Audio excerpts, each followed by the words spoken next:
Hi everyone, welcome back to Radio Night Crime. Before you drift off, let me know in the comments where you're listening from. If you're enjoying the stories, don't forget to like and subscribe. Now let's relax and jump into tonight's case.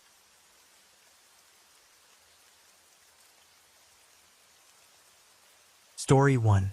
When shadows from the past start to close in, it can feel like everything around you is set in stone. Can a person ever truly escape what fate has in store for them?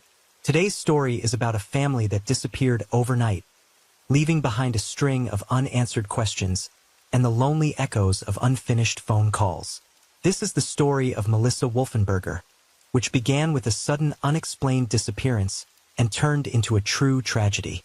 It was November 26, 1998, when a quiet Thanksgiving evening at the Patton household was overshadowed by a sense of unease. Melissa, the youngest daughter of Norma and Carl, called to wish her parents a happy Thanksgiving. The conversation was typical, familiar, discussing plans for the upcoming holidays, choosing gifts, and preparing for Christmas. Melissa wanted her children to spend the holidays at her parents' house, as they did every year. "Mom, don't forget that old photo of Grandma. I'd love to have it framed under the tree," she said with a smile. But when Christmas came, there was no phone call, no knock on the door. Norma and Carl were worried, but still held out hope that their daughter and her family would show up at the last minute, as they sometimes did. But as the hours passed, no one arrived. Gifts lay beneath the tree, twinkling with festive lights, but the mood was somber, as the silence grew deafening. It all started on an ordinary day, but soon, concern began to grip Norma, as several days went by without a word from their daughter. Melissa had always found a way to reach out, especially if plans had changed. But this time it seemed different. The parents tried calling, but there was no answer. Attempts to get in touch with their son-in-law, Christopher, were also unsuccessful. Since they had their grandchildren, Melissa and her husband, along with their kids, lived in Atlanta, while Melissa's parents stayed in their cozy home in Last Grove, Georgia. In January, after the prolonged silence became unbearable, Norma and Carl got in their car and drove to Atlanta. They took the familiar streets leading to the duplex on Brooklyn Avenue, but what they found there made their hearts sink. The apartment doors were open, but inside, everything felt eerily empty and lifeless. The rooms were spotless, perfectly arranged, as if their daughter and her family had never lived there. It was as though someone had deliberately erased all traces of their existence. Norma went door to door, asking neighbors if they had seen Melissa or her children. One man recalled seeing them loading items into a moving truck shortly before New Year's, but no one knew where they were headed or why they hadn't left any forwarding address or message. It was as if they had decided to leave abruptly, without warning and with no plans to return. For Norma and Carl, it was unbearable. They knew that if something was wrong, Melissa would have definitely reached out to them. Their daughter had always been open and honest, and if plans had changed, she wouldn't have kept it a secret. Norma decided that they couldn't just let this go. If Melissa and her family had left, then someone had to know something. They tracked down the company where their son-in-law worked. It was a glass manufacturing firm, and management confirmed that Christopher had indeed been employed there as a truck driver, but he had recently been let go. The reason for his dismissal was that he had been involved in an accident with one of the company vehicles. When asked about Christopher's future plans, they couldn't provide any answers. He had simply vanished just like his family. Time passed, but there were no updates in January or February. Norma kept trying to reach out, but each new day brought only a fresh wave of disappointment. Her birthday in February was especially painful. Melissa had always called to wish her well, even if she was busy. But this time, the phone remained silent. Norma finally began to realize that her daughter's silence wasn't accidental. Something terrible had happened. What could have driven Melissa to abandon her previous life? Norma and Carl struggled to make sense of it. They remembered how their youngest daughter was always cheerful and loving. From a young age, she stood out among her peers, actively participating in school beauty pageants and helping her older sister Tina with her projects. Together, they had dreamed of opening a veterinary clinic to rescue as many animals as possible. But those dreams faded into the past when Melissa's teenage rebellion led her into trouble. Legal issues, running away from home, and her first serious love. Christopher became her only anchor during those turbulent years when she was torn between parental rules and a desire to find herself. Marriage changed her. It seemed like things were finally coming together. She moved to the city with Christopher, had children, and their life appeared to be happy. But her still sensed something subtle, something unsettling, as if beneath the surface calm. There was a deep crack. And now, in January 1999, standing in that empty apartment on Brooklyn Avenue, those uneasy feelings had turned into a chilling reality. The questions kept piling up. What had happened to their daughter and her family? Why did all the leads go nowhere? And why did their attempts to find answers only lead to dead ends? Why had none of the neighbors seen Melissa after New Year's? And where had her children gone? And what was the significance of that photograph she had wanted for Christmas? These seemingly minor, insignificant details took on a sinister tone, creating the sense that something much larger was at play. Leaving it all unresolved would have felt like betrayal, and Norma kept searching for any information, grasping at the smallest clues to understand what had happened to her beloved daughter. A story that had begun with a simple family holiday had transformed into a grim, desperate attempt to find light in the darkness. And nothing could have prepared her for the truth that lay ahead. A truth that would turn their lives upside down. Melissa's older sister, Tina, who worked with her at a small bakery, was just as puzzled by her disappearance. The management at Denny's, where they worked, reported that Melissa hadn't shown up for over a month, and her coworkers said she simply stopped coming around, almost as if she had vanished into thin air. No one knew if she had gotten another job. They only mentioned that one day she didn't show up for her shift and didn't give any notice. Some of her coworkers even visited her home, but it was no use. Neighbors just shrugged, saying the family had moved out, but no one knew where they went. Time passed. The year 1999 dragged on, but there was still no word from Melissa. Carl and Norma were beside themselves, praying for their daughter's safe return. With each passing month, their hope faded, but they clung to it desperately, like a lifeline. They couldn't imagine any solid reason why Melissa wouldn't call, especially since she had always stayed close with them, even through her turbulent youth. It felt like a nightmare they would soon wake up from. But the nightmare didn't end, and reality only grew darker. By January 2000, the Patton family's patience had worn thin. Norma filed a missing persons report with the police. Detectives began an investigation, and it wasn't long before they tracked down Melissa's husband, Christopher Wolfenberger. At the time of Melissa's disappearance, he had also been out of contact for a while, but eventually he reappeared. However, his wife and children were nowhere to be seen. Christopher claimed that Melissa had left on her own. According to him, she had been dreaming of a new life, of moving to California, and one day she just decided to make that dream a reality. But Norma and Carl knew their daughter. They were certain she would never do that, and she would never just disappear without saying a word. Despite the parents' firm belief that Christopher was hiding something, the police found no grounds to pursue further action. Melissa was an adult, and if she had decided to head to California, she had every right to do so. Since her husband hadn't reported her missing, the police saw no reason to classify her as a missing person. Without any evidence of a crime, the investigation hit a dead end. Christopher stuck to his story. Melissa had been planning the move for a while. She worked double shifts at the bakery, saving money, and sometimes even rented a hotel room to avoid the long commute home after exhausting hours. This, he said, was how she was preparing for the next chapter of her life. One day, she just didn't come back, and Christopher assumed she had finally gone through with her plan, leaving for California on her own. He insisted there was nothing unusual about it, explaining it as Melissa's desire to start fresh. Detectives tried to put pressure on Christopher, bringing up his past. Wolfenberger's youth was far from trouble-free. Melissa and I were like Bonnie and Clyde, just on a smaller scale, he smirked during questioning. They did get into minor trouble. Their life seemed to be a series of impulsive decisions, even before they got married. But it soon became clear that Christopher wasn't telling the whole truth. The records showed complaints filed by Melissa. She had reported incidents of domestic aggression multiple times. According to her, it wasn't just about him raising his hand against her.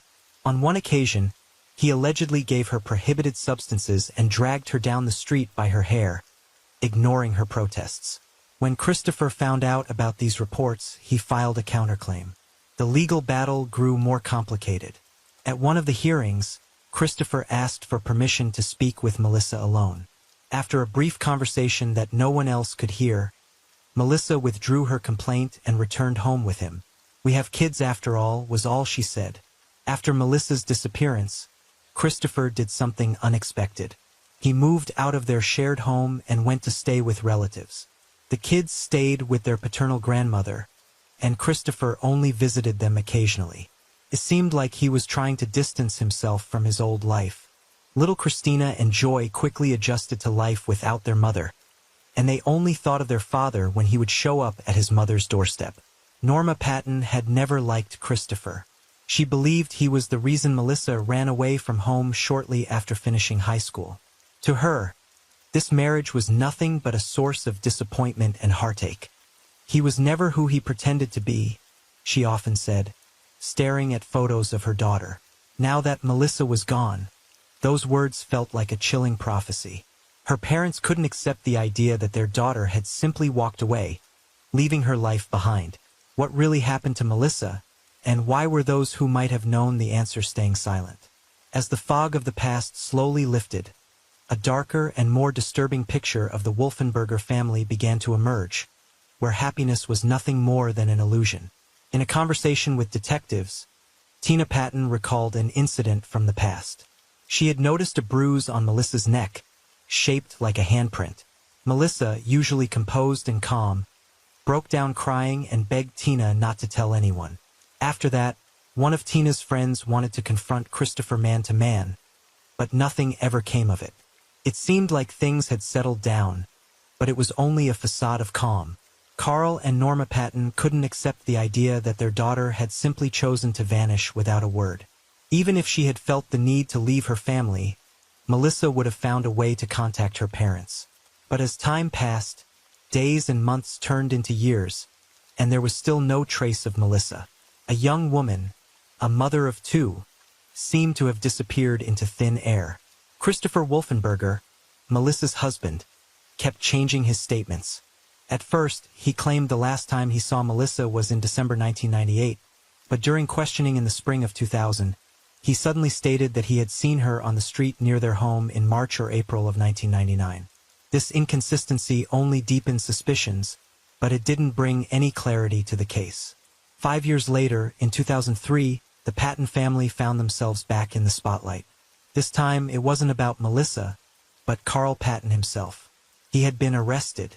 It turned out that back in the mid-1980s, Carl had already had a run-in with the law. He served a short sentence for theft and was released on parole. Since then, he had tried to stay out of trouble, but his past caught up with him.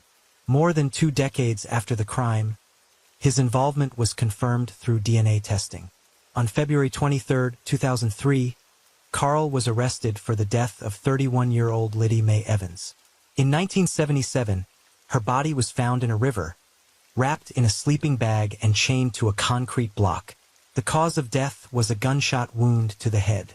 But this wasn't the only crime connected to Carl. Immediately after his arrest, Carl's wife, Norma, made a shocking announcement. She was willing to testify against her husband in exchange for immunity. The deal was made, and Norma began giving detailed testimonies that stunned everyone. According to her, between 1970 and 1977, Carl and his friend Joe Quint were involved in multiple crimes. It all started with the killing of Carl's uncle, Fred White, and his lover. Carl knew too much, and he convinced Norma to help eliminate any potential witnesses.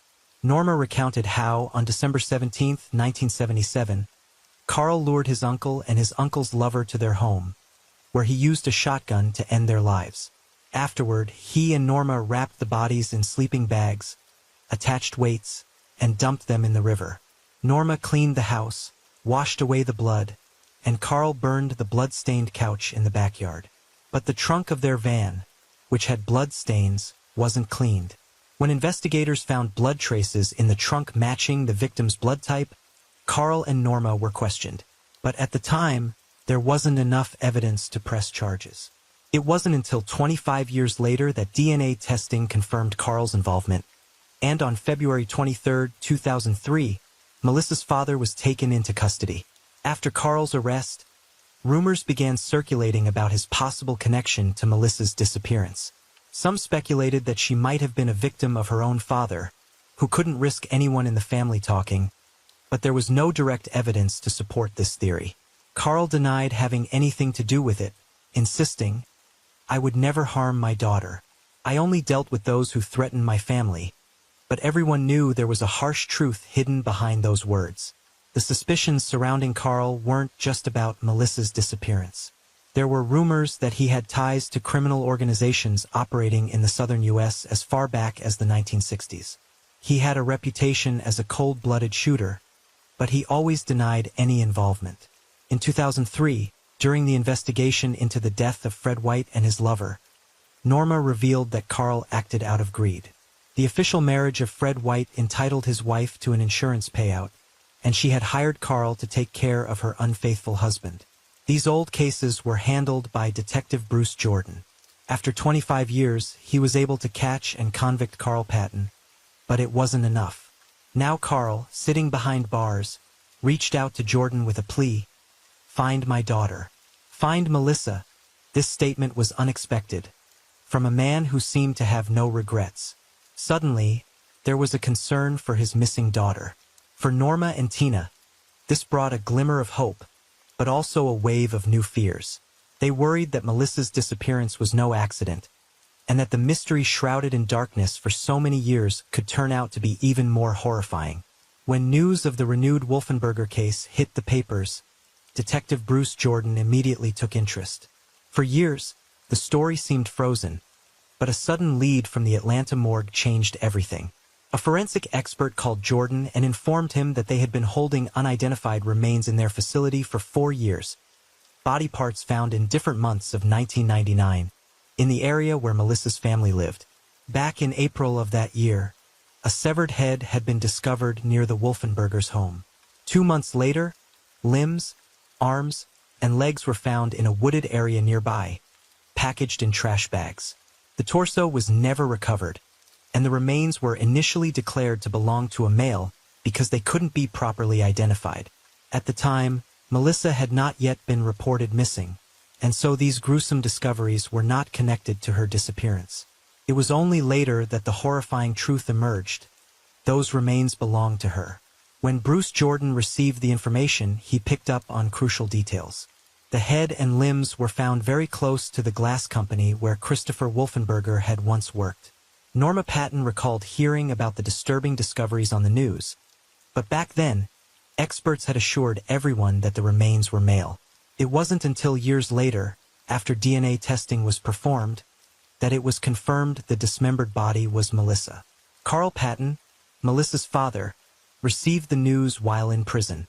He couldn't hold back tears when he learned that her dismembered remains had been found shortly after she went missing, but had not been identified.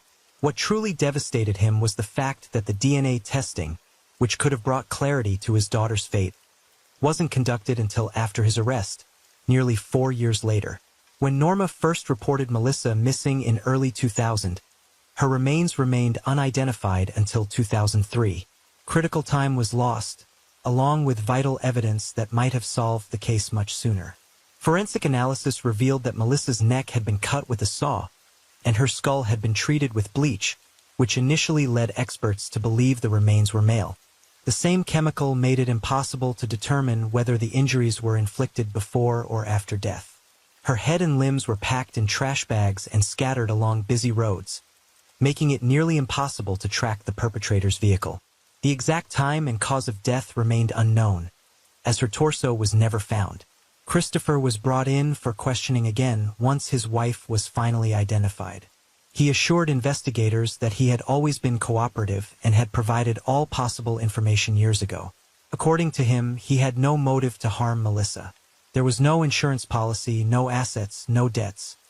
He emphasized that he would never have disposed of the remains near his workplace, knowing it would draw suspicion. Christopher even spoke to reporters, insisting that he genuinely believed Melissa had changed her name and started a new life somewhere, hoping that one day she would return, at least for the sake of their children. That was why he never filed a missing persons report. The loss hit Tina, Melissa's older sister, the hardest. To her, it wasn't just an unresolved case, but a constant haunting pain. She even had nightmares where Melissa called out for help, but Tina couldn't reach her. Carl, sitting in prison, also changed. He wanted justice for his daughter, but he couldn't help. It seemed that losing Melissa was the first time he truly felt the pain that the families of his own victims had endured. The most shocking aspect of the story was that Carl, a convicted criminal, spent his final years fighting for justice for Melissa. Despite his apparent love for his daughter, her death remained a mystery. Her remains had been found, but there were no arrests, no charges. In 2017, Norma Patton reached out again, this time to Cheryl McCollum, an investigator specializing in cold cases. Cheryl, known for her true crime podcasts and shows, first met Norma at an official dinner. That evening, Norma approached her and, without hesitation, said, "My daughter was decapitated, and I need your help," and so began a new investigation. Cheryl McCollum knew the case wouldn't be easy, and immediately suggested to Norma that they re-examine all the evidence. She organized a new search of the wooded area where the bags with remains had been found years ago, trying to piece together fragments of the puzzle, hoping to find even a single new clue. But so far, the efforts had not been successful. Norma wasn't ready to give up. She believed that the truth about her daughter's death would eventually come to light, and Cheryl continued to dig into Melissa Wolfenberger's case, searching for that one missing piece that could reveal the whole story. When investigator Cheryl McCollum began her work, she could hardly have imagined just how many dark corners she would have to illuminate. From the start, she was able to establish correspondence with Carl Patton, Melissa's father. In his letters, Carl shared personal memories and his thoughts on who he believed was responsible for his daughter's disappearance. The one name he kept mentioning over and over was her husband, Christopher Wolfenberger. Carl had no illusions about his son-in-law. He believed that Christopher had ruined his daughter's life from the moment they met. Once, Melissa had been a bright, cheerful person, but everything changed when Christopher entered her life. According to Carl, it was Christopher who coaxed her into sneaking out of the house at night to meet him, taught her to steal, and twice tried to steal Carl's car to run off to California with Melissa. When she became pregnant and had their daughter, his control over her became absolute. He worked to isolate her from her parents, and the only time Norma and Carl ever saw their granddaughter, Christina, was when Christopher was at work. Melissa spoke in a frightened whisper, saying she would be in big trouble if her husband found out her parents had. Carl recalled how, despite the constant bruises on her arms and neck left by Christopher, Melissa wouldn't listen to his warnings. She believed she could get her life back on track, but when she didn't show up for Christmas, Carl knew something had gone terribly wrong. He was convinced Christopher was involved in her disappearance, but proving it was another matter entirely. What tormented Carl the most was knowing that his grandchildren didn't understand that their mother hadn't left to start a new life, but that she was gone for good. In his letters, Carl described how he tried to assist the investigation, despite being behind bars. He urged the experts to examine the trash bags containing the remains for any DNA traces, suggesting that whoever tied the knots might have left evidence. "There's no such thing as a perfect crime," he wrote, but the police were never able to find any proof linking Christopher to the case. Carl held on to the hope that the investigation would eventually yield results. Cheryl McCollum met with Norma several times, where she shared her suspicions in detail. Norma was convinced that Christopher was behind her daughter's death. Carl's letters reflected his desire to uncover the truth. He was willing to cooperate, despite his reputation as a convicted criminal. However, detectives still couldn't connect Christopher to Melissa's disappearance. At the end of one of his letters, Carl thanked Cheryl for her efforts, noting that he had only come to understand the gravity of his own crimes after losing his daughter. It took experiencing that kind of loss for him to grasp what the families of his victims had felt. He prayed that his grandchildren would one day learn the truth about their mother. Cheryl McCollum also explored the possibility of involving the children of Liddy Evans, one of Carl's victims, to see if any relatives might have had a motive for revenge. The police considered the theory that someone connected to Carl's past crimes might have sought retaliation, but this hypothesis quickly fell apart. Carl's crimes only came to light years after Melissa's disappearance. Liddy's children agreed to be interviewed on a podcast to discuss her story, as they believed Melissa also deserved justice. Despite the fact that her father was a criminal, one of the forensic experts, Joseph Morgan, spoke about the autopsy findings. He speculated that Melissa's dismemberment might not have occurred at home, but rather at the glass company where Christopher worked. The remains were found at a dump site near the building, and all the necessary tools for such an act were available on the premises. However, the police found no blood or DNA traces at the facility, which prevented them from confirming this theory. It remained unclear where the crime had taken place, and, most importantly, who was responsible for it. Cheryl made sure not to overlook even the smallest details. She brought in specialists, reviewed all the case materials, and kept a constant correspondence with Carl. All the experts seemed to agree on one thing: the most likely suspect remained Christopher. McCollum stated she was willing to put her reputation on the line to see the perpetrator brought to justice. Melissa's story was the first one she covered on her podcast, launched in February 2023. Then, in April 2024, a listener contacted her claiming to have witnessed a confrontation between Melissa and Christopher at a party. This information breathed new life into the case, giving it fresh momentum. Investigators jumped back into action with renewed energy. In early August, after more than 2 decades of uncertainty, Christopher Wolfenberger was arrested on suspicion of a serious crime. Detectives revisited old leads, re-interviewed witnesses, and used new technology to piece everything together. When officers arrived at his home, he tried to hide behind a dryer. "Not the behavior of an innocent man," one of the officers commented. Christopher continued to maintain his innocence, but the charges were already in place. Norma and Tina were present at the press conference. Norma clasped her hands and quietly prayed when she heard the announcement of the arrest. "Now he's behind bars," she said, standing before the cameras, "and I hope he stays there." The police did not disclose all the evidence that led to the arrest, and Christopher's motives were still unclear. But one thing was certain: 25 years after Melissa's disappearance, her family finally had hope that justice would prevail. I shared this story with you because even after years pass and everything seems lost, the truth has a way of resurfacing. The Patton family fought for their daughter despite all the challenges and public scrutiny, and their perseverance was rewarded. This case shows that wrongdoing cannot be ignored. Families facing abusive behavior often find themselves in desperate situations, but silence and hiding the truth are not the answers. If Melissa could speak to you now, she would say, "Don't let yourself be broken."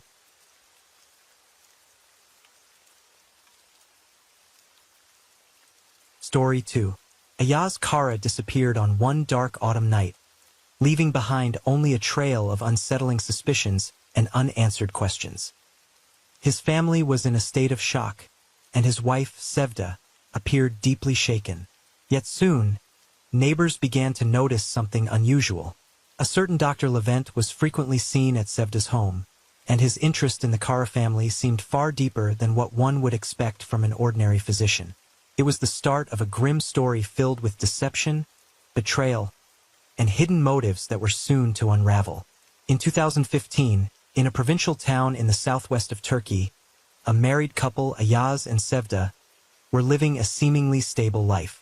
Ayaz was 37 years old, running a construction business that brought in a steady income.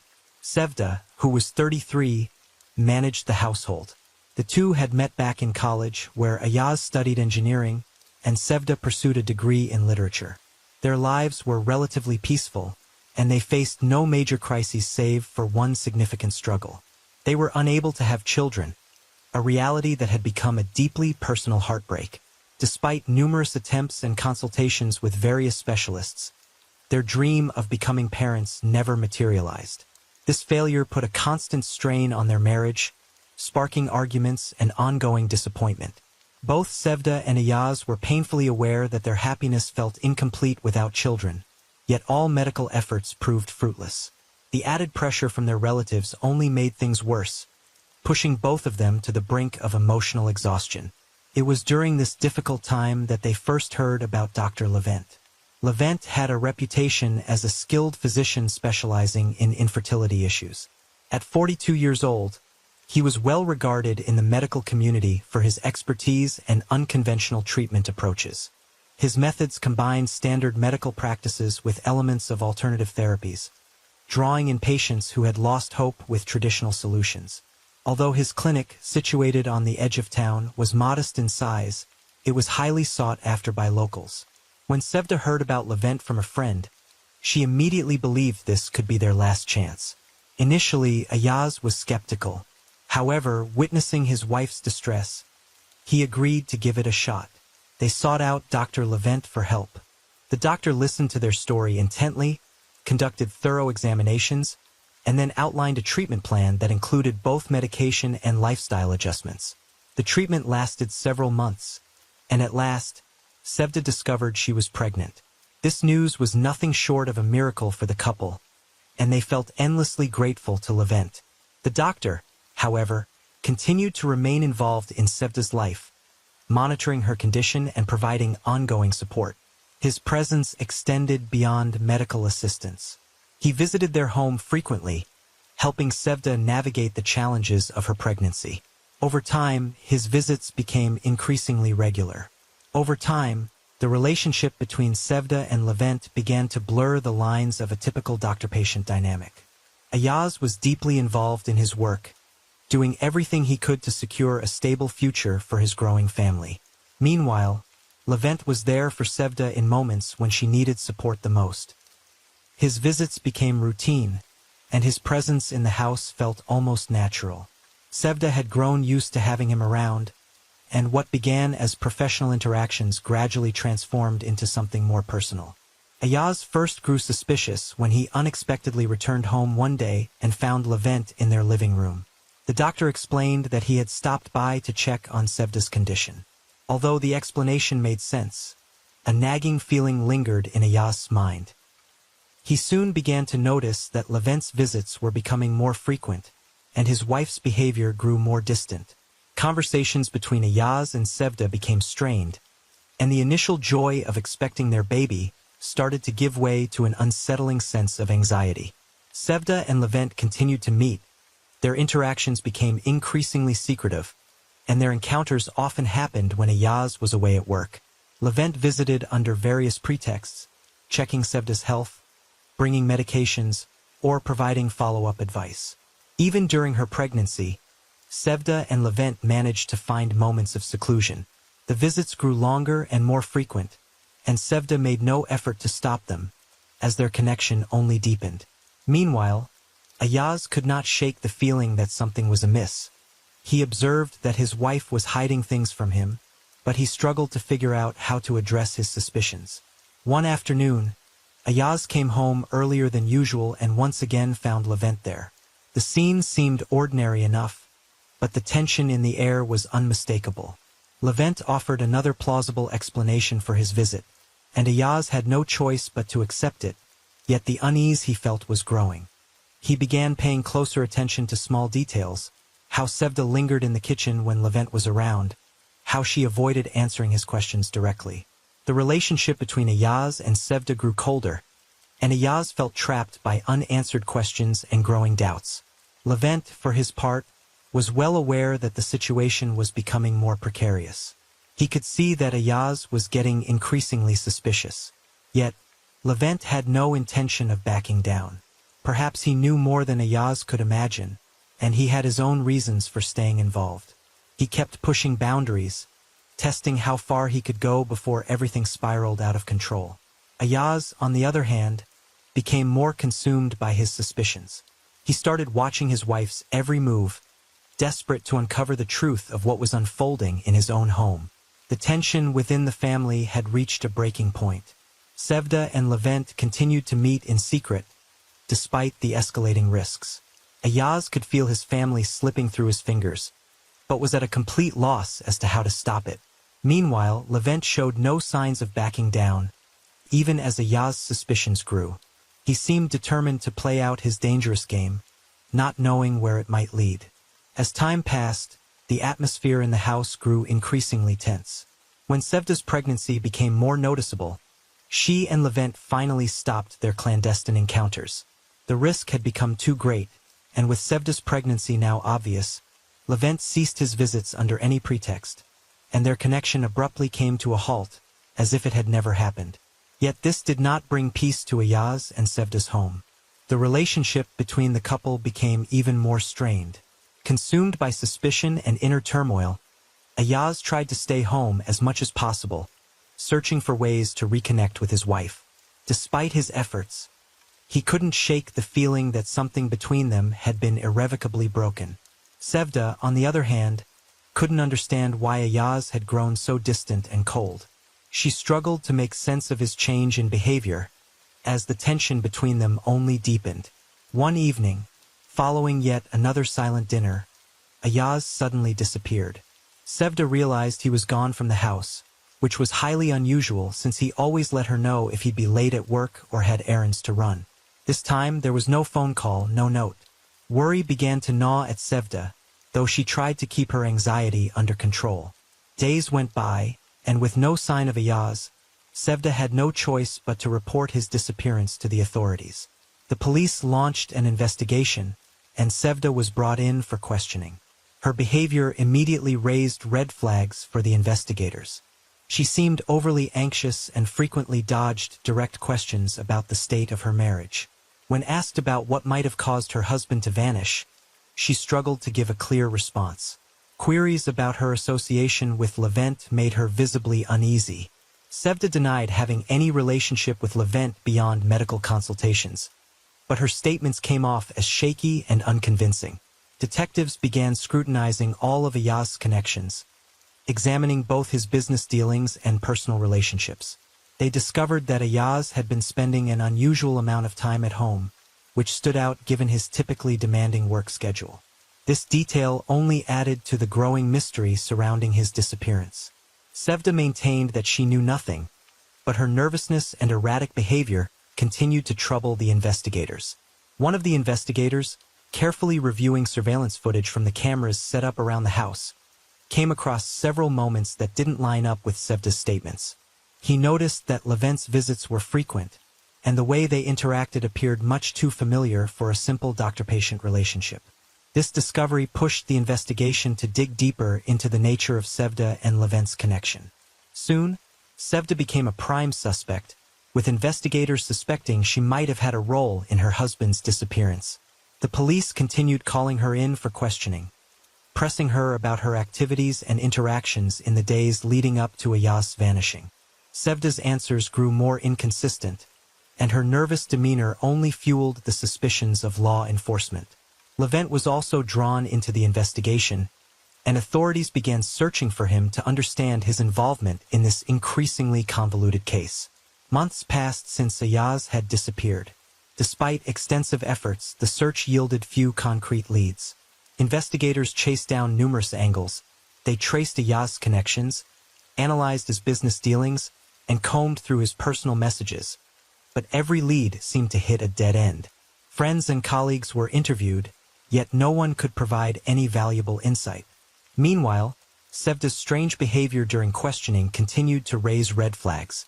Her tendency to avoid direct answers and contradict herself only deepened the suspicions surrounding her. As the investigation stalled, life went on. Sevda gave birth to a baby boy. The delivery went smoothly, and the child was healthy, but there was no celebration. The baby's father was still missing, and Sevda remained under the watchful eye of both the police and the community. Gossip spread like wildfire through the small town, with neighbors whispering about what had happened. Sevda was often seen with her newborn, but her face always showed signs of stress and worry. She kept a low profile, trying not to draw attention, but her behavior only led to more speculation. Not long after, neighbors began to notice that Dr. Levent, who used to visit only for medical reasons, was now a regular presence at Sevda's home. He was seen staying overnight, and soon it became evident that he had practically moved in. This sparked outrage among the townsfolk. In a small community where everyone knew each other, this kind of behavior did not go unnoticed. People began to suspect that Sevda and Levent's relationship had started well before Ayaz's disappearance. Rumors multiplied, and soon no one doubted that Levent was more than just a supportive friend during a difficult time. He was her lover. The looks directed at Sevda's house grew increasingly judgmental. Neighbors gossiped about her actions and speculated that she and her new companion might have been involved in Ayaz's disappearance. Some even claimed they had seen Levent visiting Sevda frequently during her pregnancy, and that his visits had seemed far too regular for a simple medical professional. Levent, however, seemed unfazed by the swirling rumors and continued to live openly in Sevda's home. He helped care for the baby, assuming many of the responsibilities of a family man. Neighbors frequently saw him taking out the trash, shopping for groceries, and even fixing things around the house. He acted as if he were the rightful head of the household, which only fueled the town's outrage further. The disapproval reached a peak when Levent and Sevda were spotted together at the local market, picking out items for the baby. People saw them holding hands, igniting a storm of condemnation. Meanwhile, the police investigation into Ayaz's disappearance pressed on, and Levent's increasingly visible presence at Sevda's house became a significant piece of the puzzle. Detectives began keeping a close eye on the property, monitoring every visit and every move Levent and Sevda made.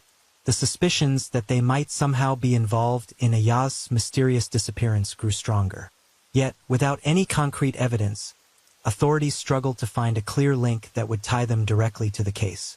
Sevda tried to maintain some semblance of normalcy, but this proved nearly impossible. Her home was constantly under surveillance, not only by the police, but also by prying neighbors. Her every move was scrutinized, and her actions became the subject of relentless gossip. The judgment she faced was inescapable. When she took her baby out for walks, women who used to greet her warmly and chat about everyday life now avoided her altogether. Some even made snide remarks, muttering things like, "Her husband's barely gone, and she's already found his replacement." Families who had once been friendly with her began keeping their distance.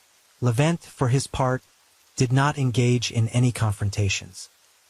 He went about his life as if nothing unusual had happened. He ignored the whispers, avoided interacting with the neighbors, and never bothered to defend himself. His indifference to public opinion made the situation even more tense. His confidence was palpable, and Sevda found herself relying on him more and more, drawing strength from his unflinching composure. All the while, the police continued to analyze the surveillance footage from the house, recorded before Ayaz's disappearance. They discovered mounting evidence that Levent had visited Sevda far more frequently than one would expect from a regular doctor. Coupled with the fact that he was now living in the home of the missing man, this made Levent a prime suspect. Investigators began preparing the documentation to summon Levent for official questioning. Levent started thinking about leaving town for a while to avoid drawing any more attention, but Sevda insisted he stay. She couldn't manage everything on her own, especially now that the looks of suspicion and judgment from those around her had become more intense and unavoidable. One night, there was a knock at the door. It was the police. They asked Levent to come down to the station to answer some questions. He had known that this moment would come eventually. Composing himself, he calmly stepped out to meet the officers, promising Sevda he would be back soon. She watched as the police car drove away, her mind racing with 1,000 worries. She knew that from now on they would be under the microscope, and life would never be the same. At the police station, Levent did his best to stay composed. The detectives asked about his frequent visits to Sevda, why he was now living in her house, and what kind of relationship he had with Ayaz. Levent maintained that he was just a doctor who had been helping Sevda during a difficult pregnancy and the months that followed.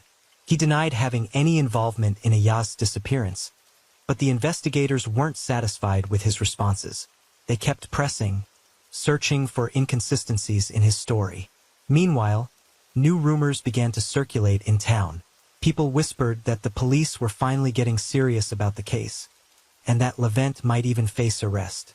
Some neighbors claimed they had always suspected something was off, and that Sevda's behavior had struck them as odd long before. The judgment in the community became more overt. People avoided Sevda, and those who once showed her support now turned their backs. Levent returned home after several hours of questioning. He looked exhausted, but he tried not to show it. Sevda met him at the door, her face pale and strained.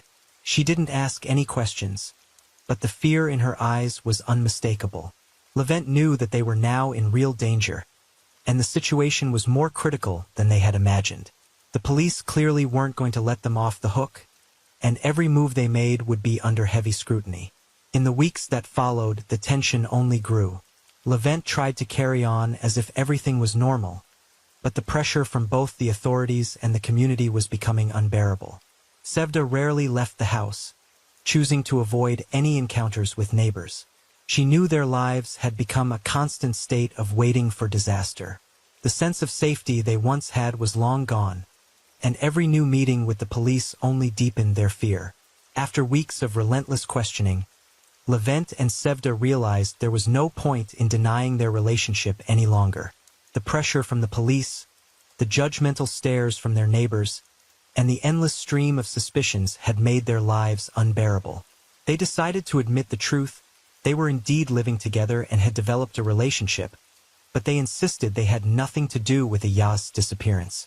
During a subsequent interrogation, they openly confessed that they were now a couple and that Levent had moved in with Sevda to help care for her baby.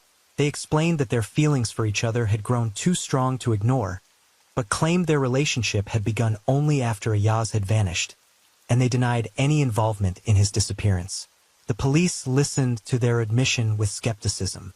Investigators remained convinced that the pair was hiding something, but without solid evidence, there was no basis for criminal charges linking them to Ayaz's disappearance.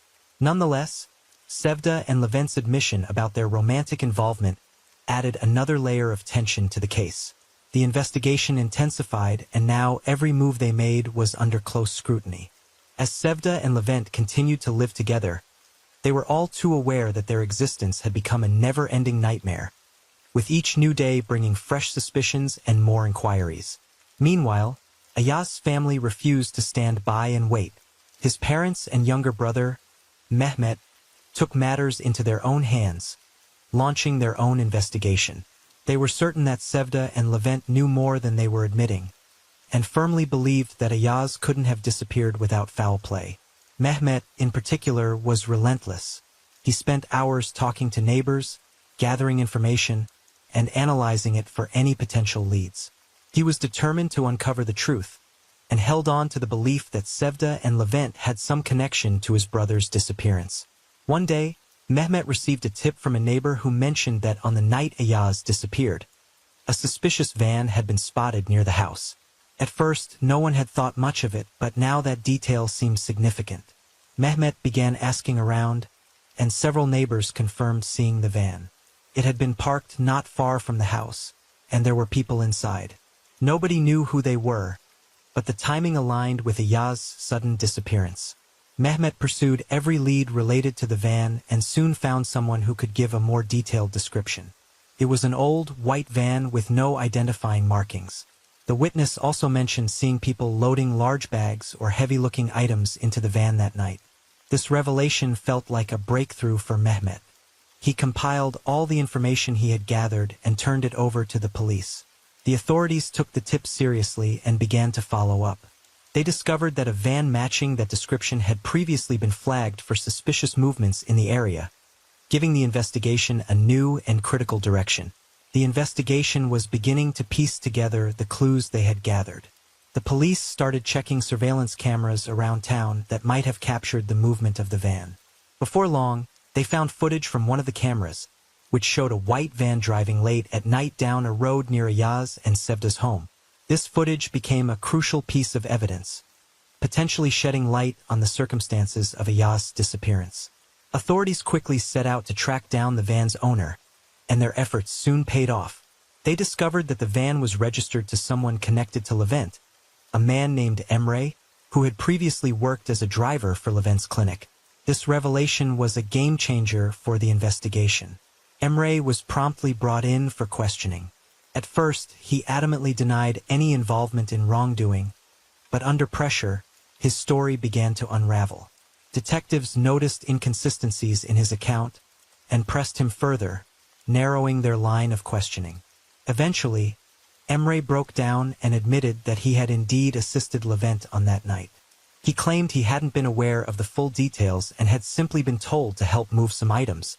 According to him, he didn't ask questions, assuming he was aiding his boss with a personal matter. Emre insisted he had no idea what was inside the bags he had helped transport and denied any direct involvement in Ayaz's disappearance. His confession, however, only cast more suspicion on Levent and Sevda. The police knew they had to act swiftly. They secured a search warrant for Sevda and Levent's home, along with arrest warrants for both of them for further questioning. Late at night, while the house was quiet, law enforcement arrived at Sevda and Levent's residence. They knocked on the door, and a startled Sevda answered, completely unprepared for what was about to unfold. The officers presented her with the search warrant. Levent was arrested on the spot, handcuffed before he could say a word, and taken into custody as the police began their search. Neighbors, alerted by the commotion, gathered outside the house. They murmured and whispered, trying to make sense of what was happening. Many had long suspected something was amiss, and now their suspicions seemed to be confirmed. The officers combed through the house, looking for any evidence that could tie Sevda and Levent to Ayaz's disappearance. The search went on for several hours, but no conclusive evidence was immediately found. Sevda sat in the living room under the watchful eye of one of the officers. She looked disoriented, her eyes filled with fear. She knew the situation had become dire, and that nothing would ever be the same again. Levent was taken to the station, and Sevda understood that he was now facing a barrage of questions to which he'd have to respond. After Levent's arrest, he realized there was no point in continuing to lie. During the next interrogation, sitting in the police station, he finally confessed to everything that had happened. His admission marked a shocking turn in the investigation. He detailed how he and Sevda had planned to get rid of Ayaz, their hopes of starting a new life together, and how the entire scheme had unfolded. With each word, the pieces of the puzzle came together, and the truth of what had occurred was finally revealed. Levent admitted that everything started when he found out Ayaz was unable to have children. Sevda was devastated when doctors confirmed this, but Levent saw it as an opportunity. He began supporting Sevda emotionally, offering himself as a solution to her struggles. Over time, their relationship turned into a romantic affair. When Sevda became pregnant with Levent's child, she confessed to him that she no longer wanted to live with Ayaz. Fueled by his obsession with Sevda and a desire to build a new life with her, Levent agreed to help get rid of her husband. On the night Ayaz disappeared, everything had been carefully planned.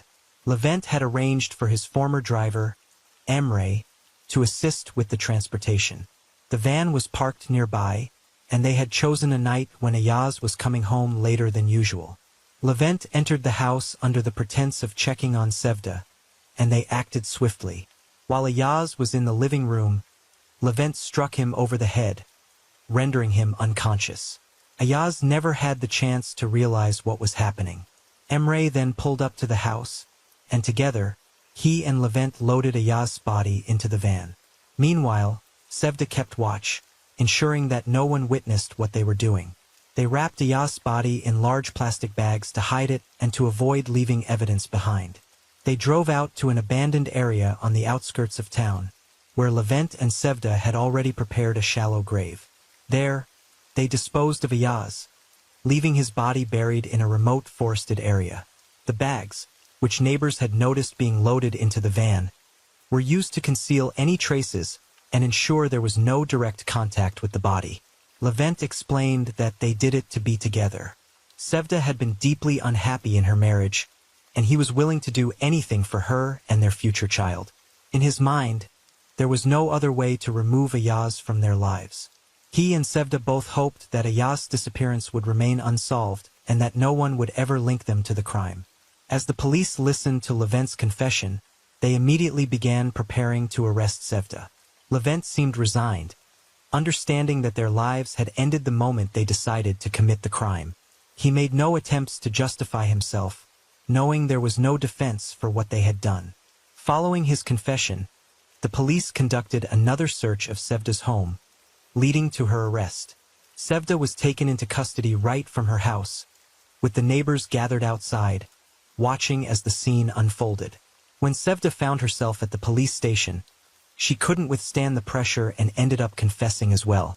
She spoke about her growing resentment toward Ayaz and how their relationship had deteriorated after learning he was unable to have children. She admitted she wanted to start over with Levent and revealed that her baby was actually his. Sevda described how they had carefully plotted to eliminate Ayaz, recounting how Levent suggested various ways to get rid of her husband until they finally settled on a plan involving abduction and a final act of violence. Armed with this new information, the police searched for Ayaz's body in the forest area that Levent had indicated. After hours of combing through the woods, they found a grave. Ayaz's remains were severely decomposed, but the discovery provided enough evidence to confirm his death and officially build the case against Sevda and Levent.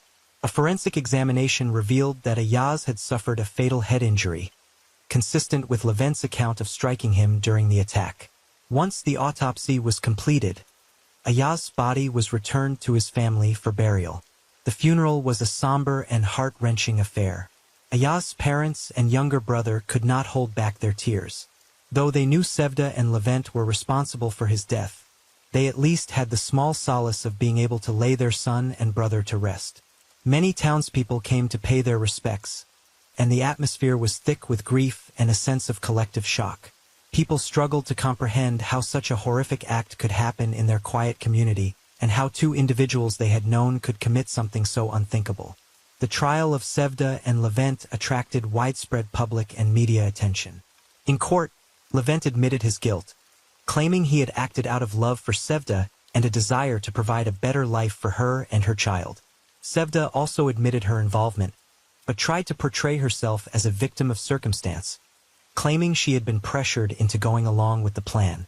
The court, however, did not accept her explanation. Both Sevda and Levent were sentenced to life in prison without the possibility of parole. As for the baby, custody was given to Ayaz's parents. Even though the boy was Levent's biological son, Ayaz's parents chose to raise him as their grandson. They couldn't bear the thought of abandoning him, even knowing he was not their biological grandchild. The child became their last living connection to Ayaz, and they vowed to give him a loving and stable future, despite the painful truth surrounding his origins.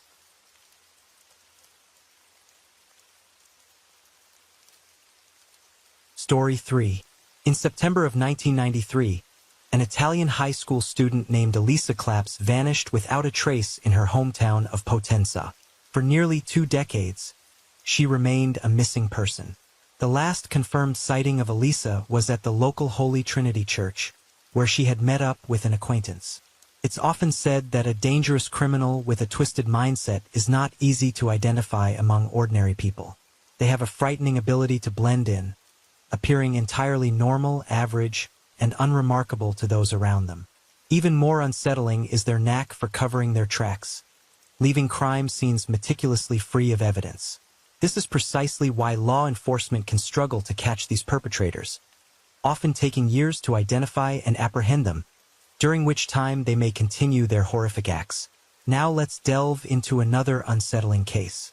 Elisa Maria Claps was born on January 21, 1977 in the small mountainous town of Potenza, located in southern Italy. She was the youngest of 3 children in her family. Her mother worked as a simple clerk, and her father owned a small tobacco shop. Elisa grew up alongside her 2 older brothers, Gildo and Luciano. The Claps family was known for being strict and deeply religious, attending Sunday services together every week at their local church. Elisa was a bright and ambitious student who dreamed of becoming a doctor, driven by her desire to help others. People who knew her described her as incredibly kind, compassionate, and friendly. At the same time, she was innocent and trusting, always believing the best in others. She had an effortless way of connecting with people and making friends quickly. By the time she turned 16, Elisa had never been in a romantic relationship, despite the attention she received from her peers.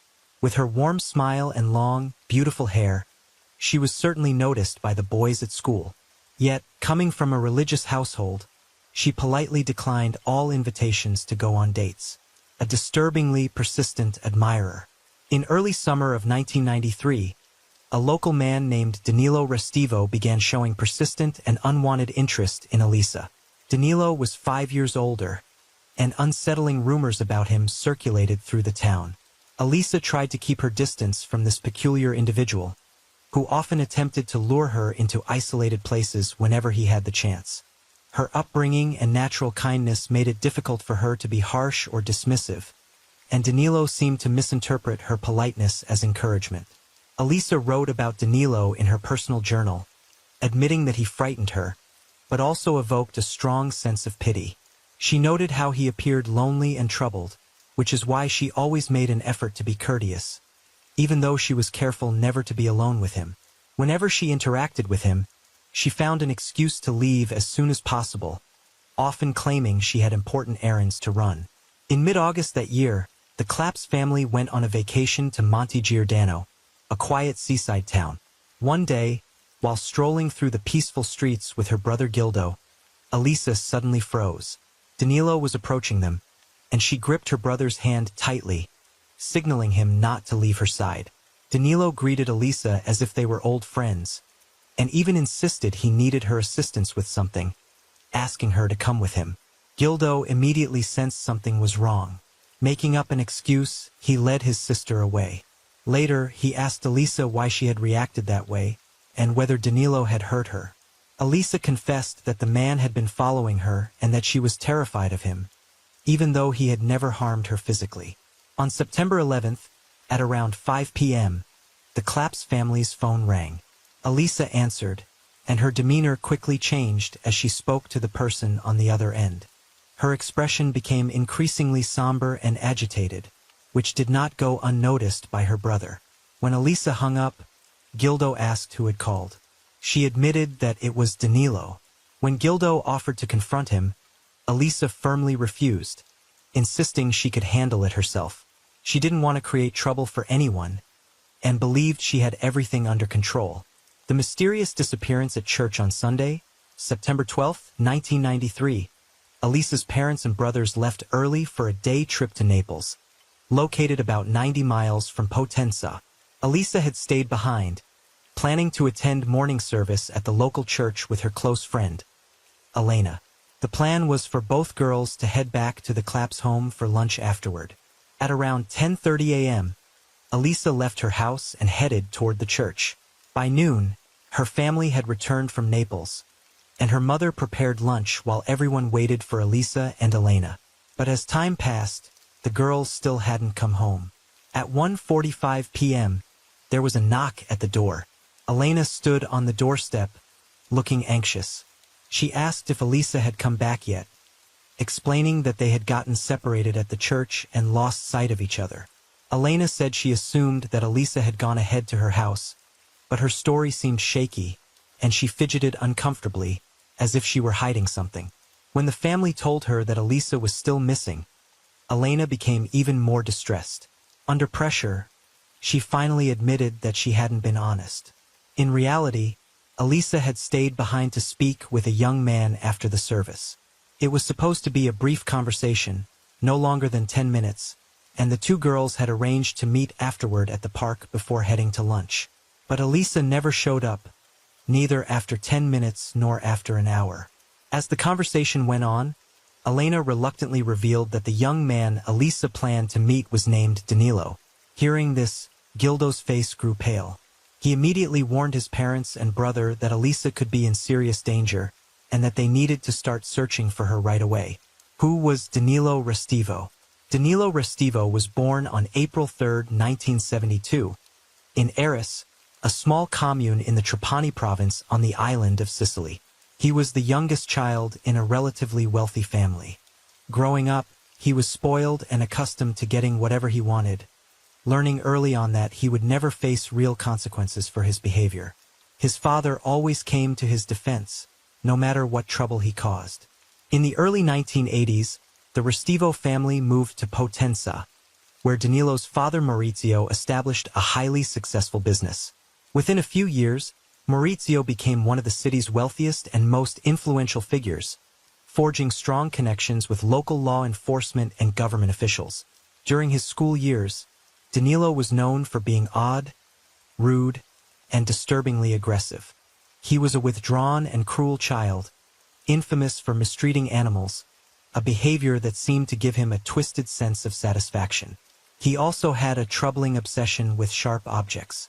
Danilo was repeatedly caught spying on girls in locker rooms, and no amount of intervention or punishment seemed to deter him.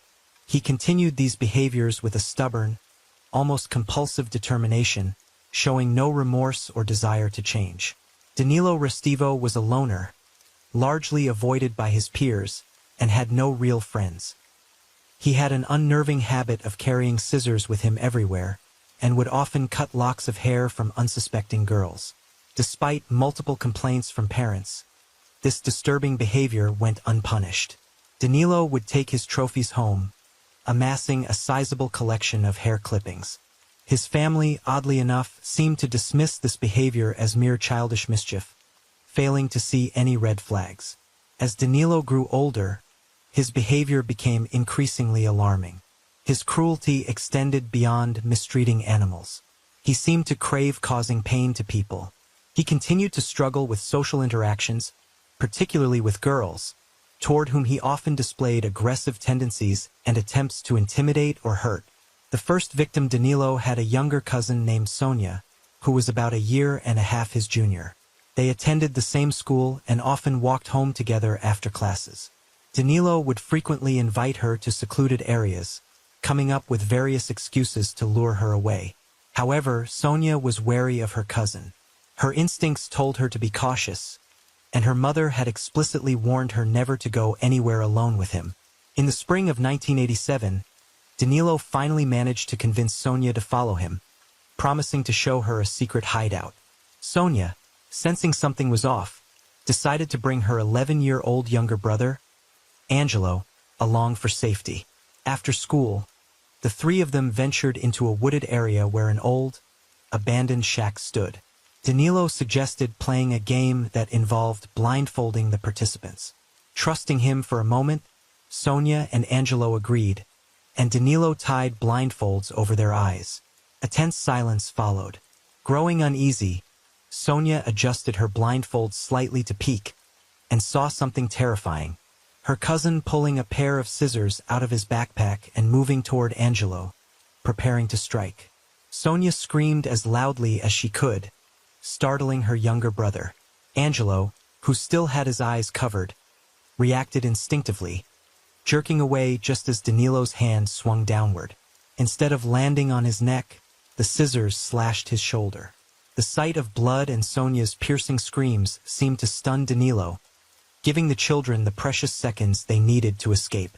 Sonia and Angelo bolted from the shack, their screams echoing through the woods as they ran for their lives.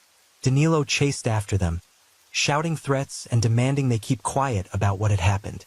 Driven by sheer terror and the instinct to survive, Sonia and Angelo managed to outrun him, making it to safety.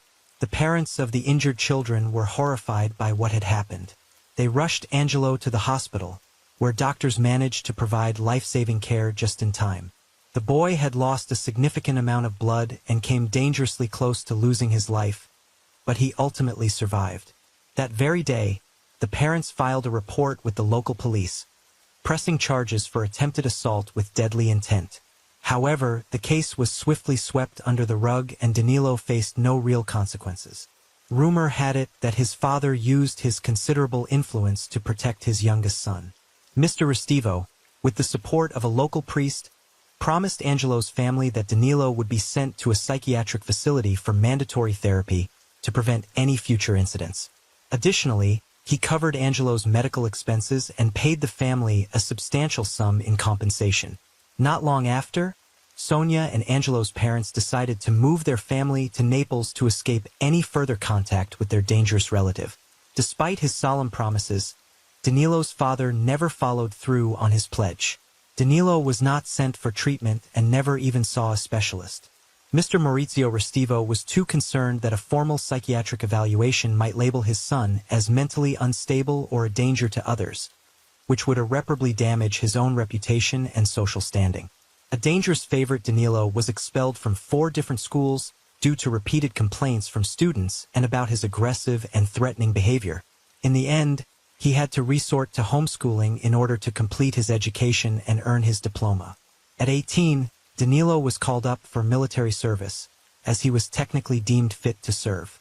Yet, within just a few months, he was discharged because of his erratic and unpredictable actions. Returning home, he continued to live under the protection of his wealthy and powerful father, who kept shielding him from accountability. Over time, Danilo's behavior only grew more disturbing. He would stalk girls he was infatuated with, spy on them through their windows, make creepy late-night phone calls in which he stayed silent, and subject them to unsettling harassment.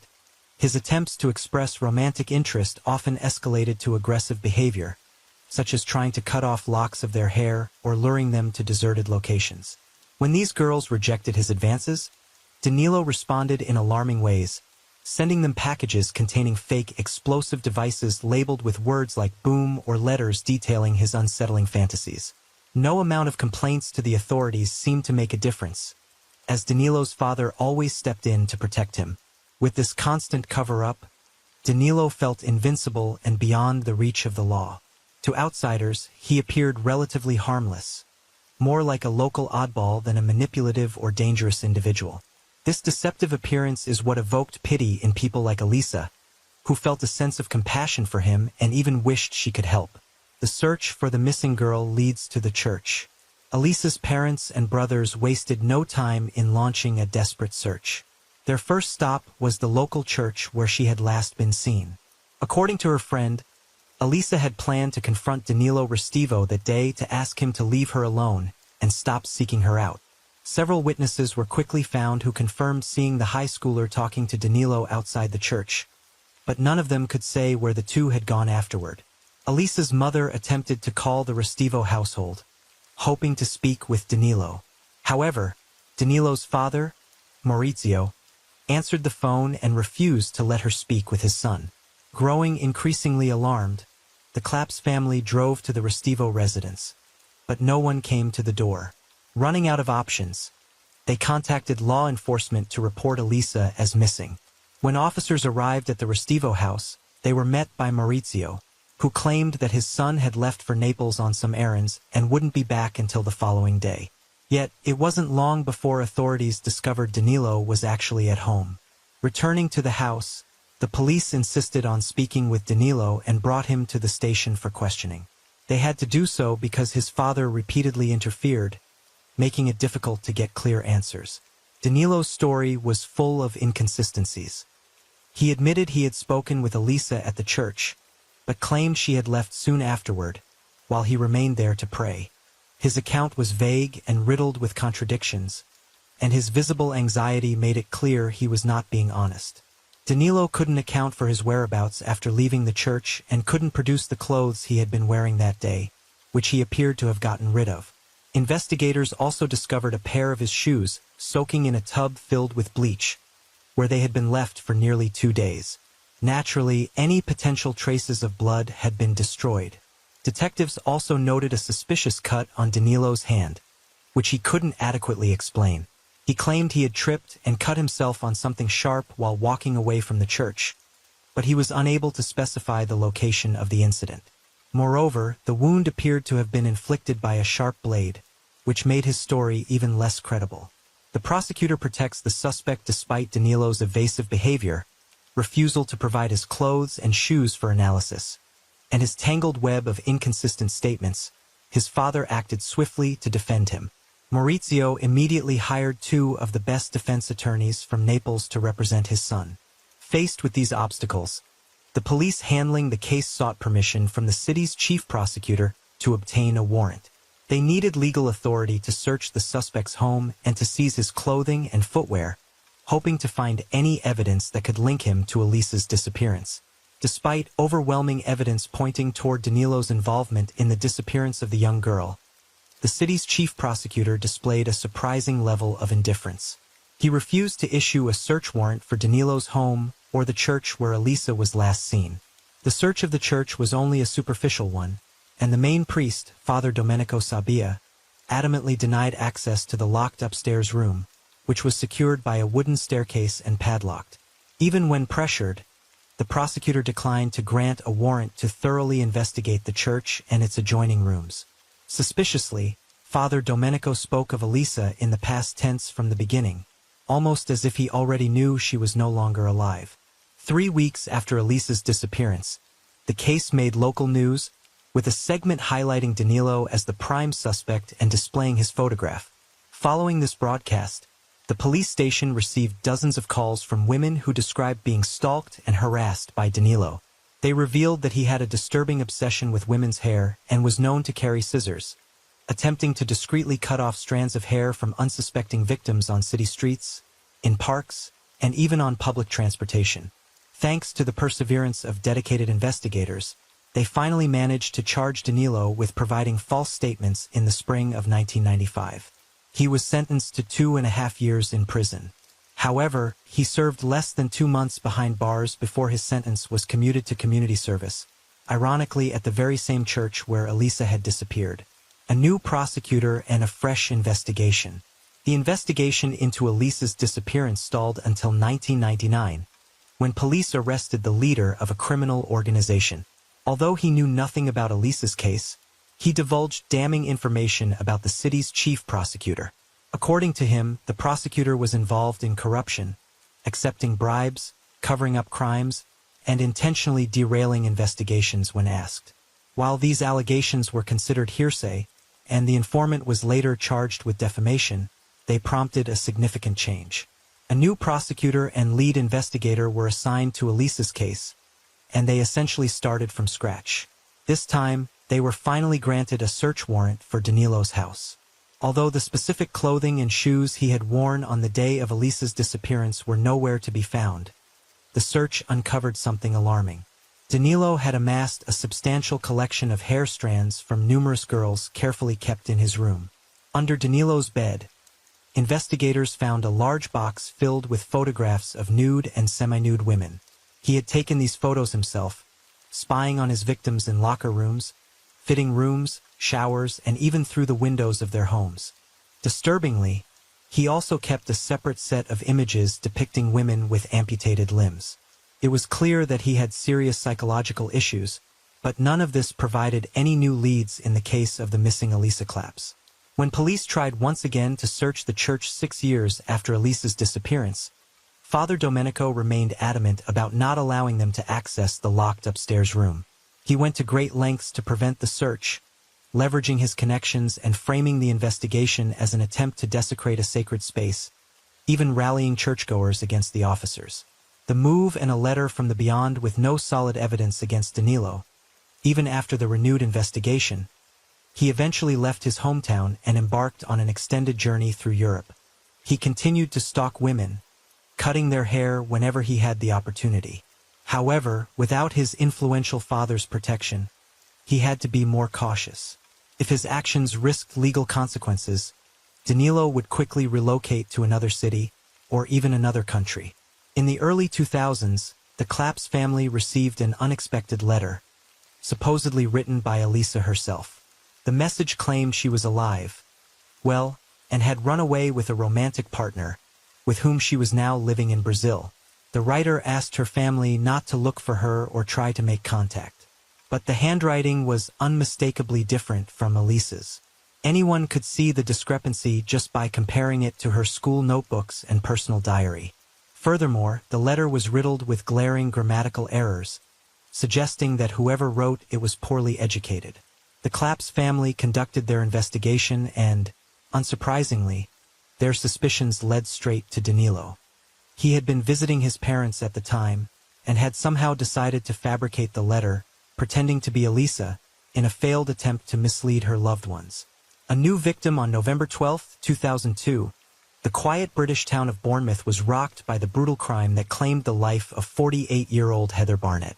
Her 2 teenage children made the horrifying discovery after returning home from school.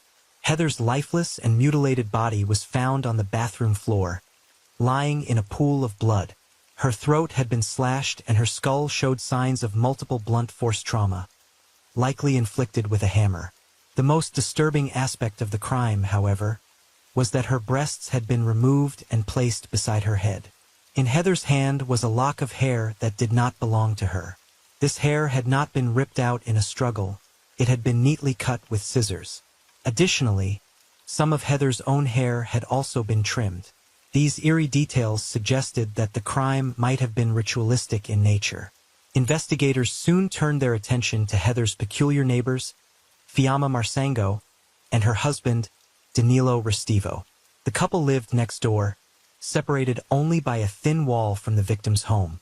Heather had filed several complaints about Danilo, who had made unwanted advances toward her despite being married. Just before the crime, she confided in a friend that she was afraid of him. Heather worked as a seamstress, taking in custom orders from her home. Danilo often tried to visit her under the pretense of commissioning clothes.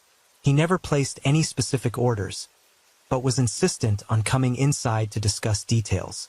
2 days before the tragedy, after one of Danilo's visits, Heather realized her house keys were missing. She didn't connect this to her neighbor at the time, thinking she had simply misplaced them.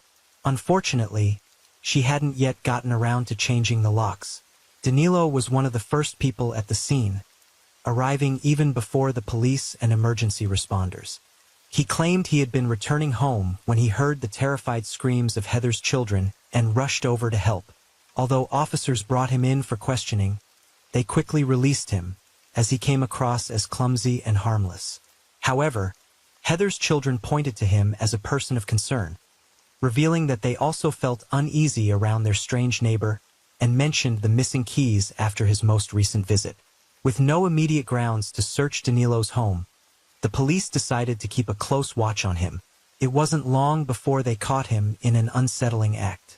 Danilo was found on the street, scissors in hand, stalking a young woman and attempting to snip a lock of her hair. Officers detained him, asked for his identification, and conducted a search of his vehicle. In the trunk, they found a disturbing collection, a set of knives, a change of clothes, and extra pairs of shoes.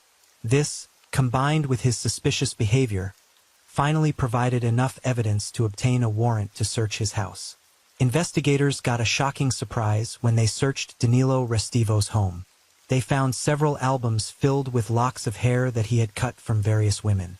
In the bathroom, clothes and sneakers were soaking in a bleach-filled tub, but the most damning piece of evidence was Heather Barnett's missing keys, now lying in Restivo's room. While blood traces were found on the clothing, the bleach had damaged the samples so severely that they couldn't be identified. However, Danilo's DNA was discovered on a towel in Heather's bathroom, suggesting he had wiped blood spatter from his face with it. A body in the church attic and 2 convictions. As the investigation into Heather Barnett's murder continued, authorities uncovered Danilo's disturbing past. 9 years earlier, he had been the prime suspect in the disappearance of a high school girl in his hometown. At the time, investigators had failed to find enough solid evidence, and the girl's body had never been located. But now, with substantial proof of his violent behavior and no influential father to shield him, Danilo was tried, found guilty of premeditated murder, and sentenced to 40 years in prison without the possibility of parole. Then, in March 2010, 17 years after Elisa Claps had gone missing, construction workers discovered her mummified remains in the attic of the same church where she had last been seen. Her body had been hidden behind the locked door that Father Domenico Sabia had refused to open to police. By this time, Father Domenico had long since passed away, and his exact role in covering up the crime could never be fully determined, though it was clear he had harbored a terrible secret. Elisa's body showed chilling similarities to Heather Barnett's case. Her chest had been mutilated in the same way, and the cause of death was a slashed throat. Additionally, her undergarments had been disturbed, suggesting a violent, intimate assault. Fingerprints were recovered at the scene, and bloodstains on Elisa's decayed clothing matched both her and Restivo, who had injured himself during the attack. In Elisa's hand was a lock of hair that didn't belong to her, an eerie signature mirroring the evidence from Heather's murder. Restivo was tried in absentia for the murder of Elisa Claps, as he was already serving his 40-year sentence in the UK. With overwhelming evidence, he was convicted again, this time receiving a 30-year prison sentence for the crime. Once he completes his sentence in the UK, he will be extradited to Italy to serve an additional 3 decades for the horrific assault on Elisa. Authorities suspect that Restivo may have had many more victims, but his involvement in other unsolved murders and disappearances remains unproven.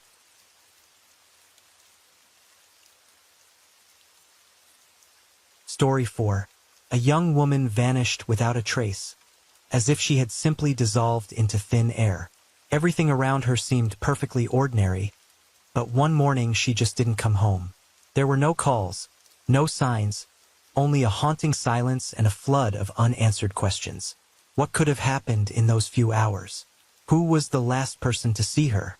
Her disappearance marked the beginning of a dark and twisted story, full of secrets and suspicions, one that left everyone who knew her shaken and turned into a nightmare far worse than anyone could have imagined. April 2021 became a pivotal moment in the life of Asel Atpeiva. She had long dreamed of a better life, of opportunities that would allow her and her loved ones to live more comfortably. Then, an offer that seemed like a guiding light appeared. It came from Murat Mirbakov, her cousin's husband. Murat, whom she had known for years, was working in Georgia selling cars and suddenly reached out, explaining he urgently needed an assistant. He assured Asel that the work would be straightforward and even promising, helping with paperwork and handling vehicle transfers for clients from Kazakhstan. For Asel, it felt like an unexpected chance, almost a gift from fate. Murat described in detail that her responsibilities would involve preparing documents for customers, arranging meetings, and overseeing the vehicle sales process. He explained that the car market in Georgia was booming with high demand for used cars, especially among Kazakhs looking for more affordable options. He also mentioned that his team was friendly and welcoming, ready to help Asel settle in and feel at ease. To her, the offer seemed like a long-awaited escape from her cycle of problems and limitations. A salary of $500 a month, paid housing, and a flexible schedule, everything appeared perfect. Asel had never had such promising prospects, and she felt her dreams might finally be within reach. The idea of working abroad filled her with hope for financial independence and the possibility of a brighter future. She envisioned saving up for her own apartment, setting aside money to support her parents, and providing for them in their later years. These hopes gave her strength and a sense of certainty that she was making the right choice. Asel grew up in the small village of Kabinbaybatar, located in Kazakhstan's Akmola region. Surrounded by vast, endless steppes, she spent most of her life in this place, watching as many of her classmates settled into the typical village routines, marrying young, working on local farms, or finding jobs in nearby agricultural businesses. Life in the village offered limited choices, with opportunities often reduced to a daily struggle just to get by. But Asel dreamed of something more. She was captivated by the allure of big cities, the prospect of changing her destiny, and the hope of achieving something greater. After graduating high school, Asel moved to Nur Sultan to find her place in the world. There, she secured a job as a receptionist at a fitness club and lived with her older sister, who supported her during the tough times. Working as a receptionist provided a steady income, but the pay was modest, and the dream of owning her own apartment remained distant and almost unattainable. She saved every extra 10 she could, cutting back on little things, all while holding on to the vision of one day having her own space, a place where no one could tell her how to live, where she could create a cozy home and enjoy the independence she longed for. Asel believed that she could change not only her own fate, but also improve her family's circumstances. She wanted to give back to her parents, who had worked tirelessly to raise her and ensure she had everything she needed. Yet, month after month, reality made it clear that her dreams were still a long way off.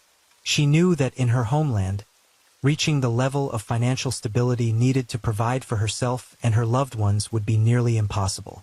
Her job at the fitness club offered a small measure of stability, but none of the opportunities she so deeply desired. Then came an offer from Murat Mirbakov, her cousin's husband, to work in Georgia. To Asel, this seemed like the chance she had been waiting for. Murat had a reputation for being someone who understood business, and he spoke with confidence about the opportunities he could offer. He explained that he needed an assistant to help with paperwork and manage client relations as he handled car sales in Georgia, catering to buyers from Kazakhstan who wanted more affordable vehicles. Asıl didn't take the offer lightly. She thought about it for a long time, weighing the risks, and had many conversations with her older sister, who was initially hesitant. Her sister worried about Asıl going to a foreign country, far from home, surrounded by unfamiliar people.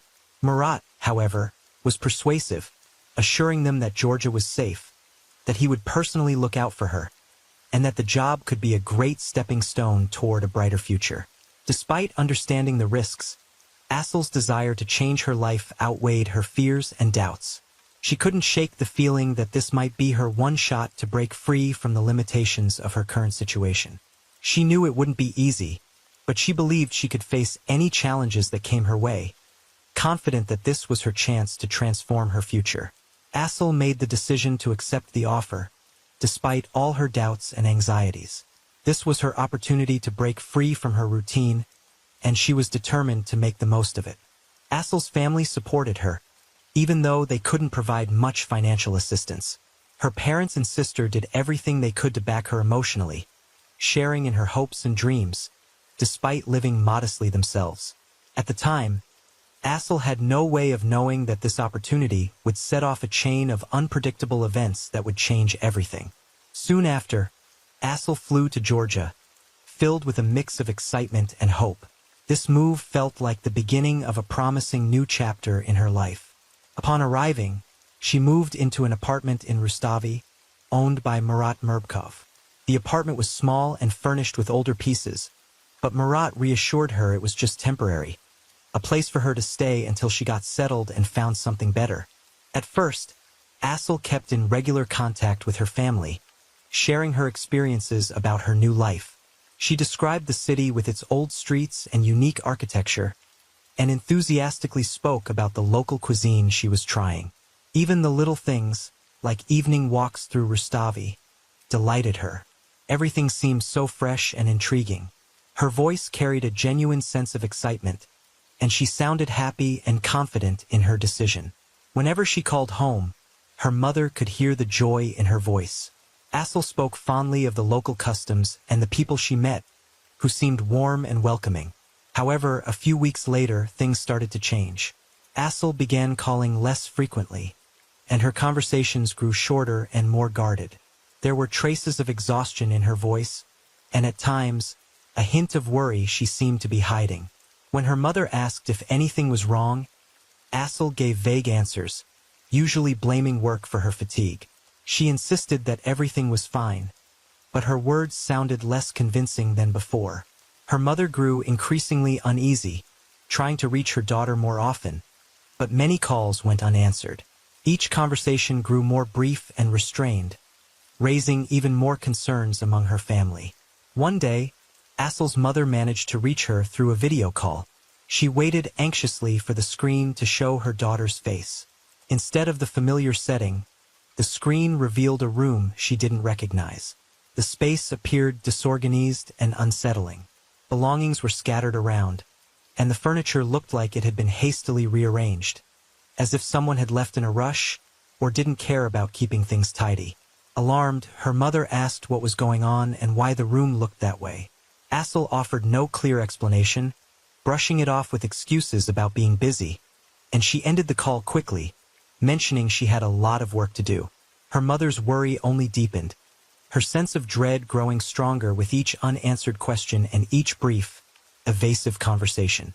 On the morning of May 6th, in the Didi Daigomi district of Tbilisi, a passerby made a chilling discovery: the lifeless body of a young woman lying beneath the windows of a high-rise building. She was wearing only a t-shirt, and initially no one knew her name.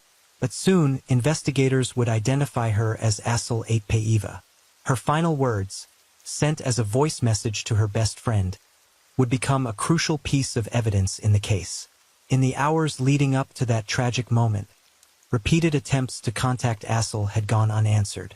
The worry intensified late on May 5th, when Asıl's friend received a voice message from her.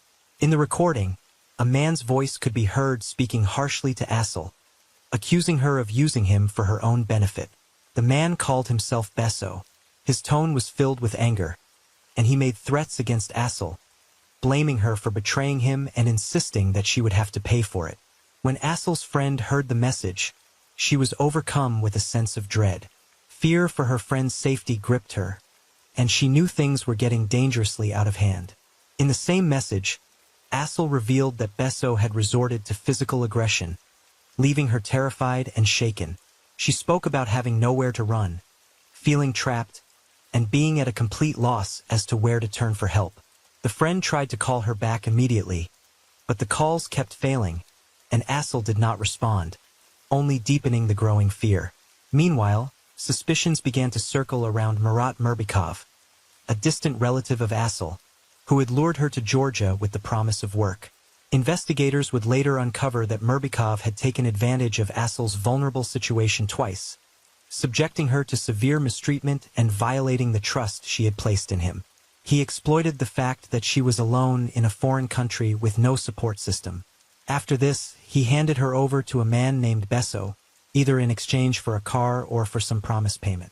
Assel was left stranded, effectively trapped, where each day brought new dangers. She felt she couldn't go to the authorities, fearing they wouldn't believe her, or that reporting the situation might make things even worse.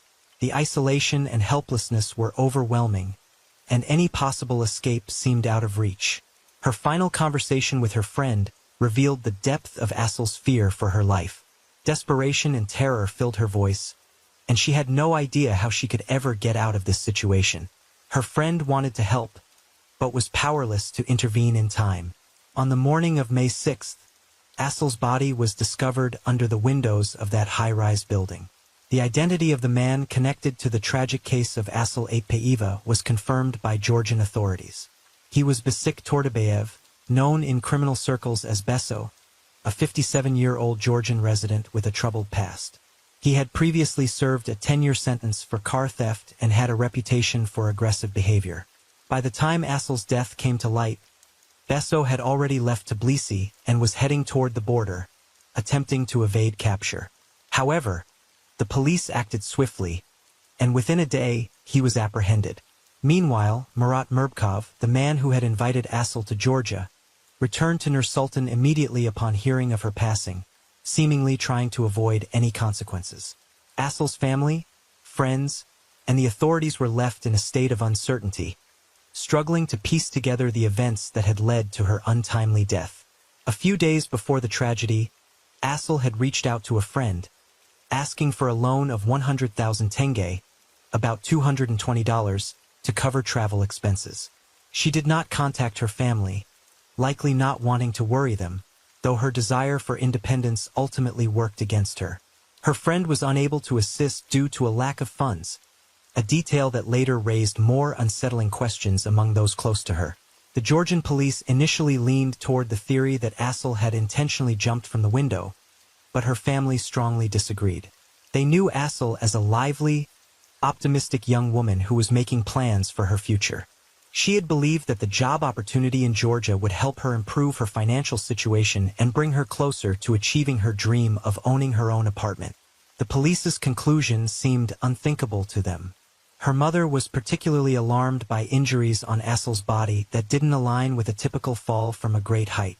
When Assel's body was returned to Kazakhstan, her mother immediately noticed some disturbing details. There were no typical fractures that usually occur in a fall. Her arms and legs were intact, and strangely, her arms were positioned across her chest, which is inconsistent with the expected posture in such cases. Her head was also free of the usual trauma seen in falls from high places. Even more concerning were the internal injuries, a ruptured spleen and other organ damage, suggesting possible severe mistreatment before her death. The body also showed signs of multiple burns resembling cigarette marks, and several of her teeth had been knocked out, raising the horrifying possibility of torture. These unsettling observations only deepened the family's suspicion that Assel had suffered abuse in her final hours. Her mother couldn't believe that her daughter would take such drastic action herself. The grim details that emerged when her body was brought back home only led to more haunting questions. none of which seemed to have any clear answers. An examination confirmed that Assel had suffered mistreatment before her death. Her mother insisted that Assel's body had been placed under the windows of the high-rise after she had already passed, in an attempt to stage a scenario suggesting she had taken her own life. Despite these concerning details, the Georgian police refused to acknowledge any criminal involvement in Assel's death and did not conduct further investigations. Besik Tordabiv, also known as Beso, initially refused to cooperate while in custody. However, after investigators revealed that evidence confirmed an intimate encounter with Assel before she died, he admitted that there had been physical contact but claimed it was consensual. According to Tordabiv's account, everything started on April 30, 2021, when he found out that Murat Murbkov, the man who had brought Assel to Georgia, had twice subjected her to severe mistreatment. Beso claimed he was outraged and decided to teach Murbkov a lesson. He said he confronted and physically assaulted Murbkov, then threatened him to ensure he left the country and stayed away from Assel. Following this, Tordabiv allegedly offered Assel a place to stay at his home, promising to protect her. He claimed that Assel stayed with him for several days and that he tried to care for her, helping her cope with the trauma. He insisted that they built a sense of trust, and any intimacy between them was mutual and consensual. Tordabiv stated that on the night of Assel's death, he left her alone in the living room to take a shower. When he returned, she was gone. Beso described finding the balcony door open and looking down, seeing Assel's body on the ground below, beyond a fence. Panic set in. His criminal record made him fear that he would be blamed for what had happened, especially given his association with Assel. Tordabiv claimed he ran downstairs and approached the fence but didn't have the courage to climb over. After standing there for a few moments, gripped by fear, he said he fled the scene, terrified of being accused of causing her death. He admitted that he then decided to leave the city to avoid any potential repercussions. In July 2021, Besik Tordabiv passed away in a prison hospital.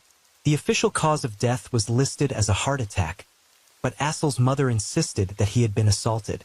The family suspected that his death might have been orchestrated to prevent him from standing trial. This happened while legal proceedings were still ongoing and Tordabiv had been facing a potential sentence of 8 to 12 years for his offenses. Before his death, investigators had started questioning his story after analyzing a voice message Assel had sent to her friend shortly before she died. In the recording, Assel mentioned threats from Beso and expressed fear of him. References to aggressive behavior cast doubt on any claims of a consensual relationship. Authorities suspected that Tordabiv may have coerced Assel, and this element of the case drew significant scrutiny. However, he was never formally charged with causing her death. The official stance remained that while his actions may have driven her to a desperate act, there wasn't enough evidence to press further charges. Assel's family and their attorney believed otherwise.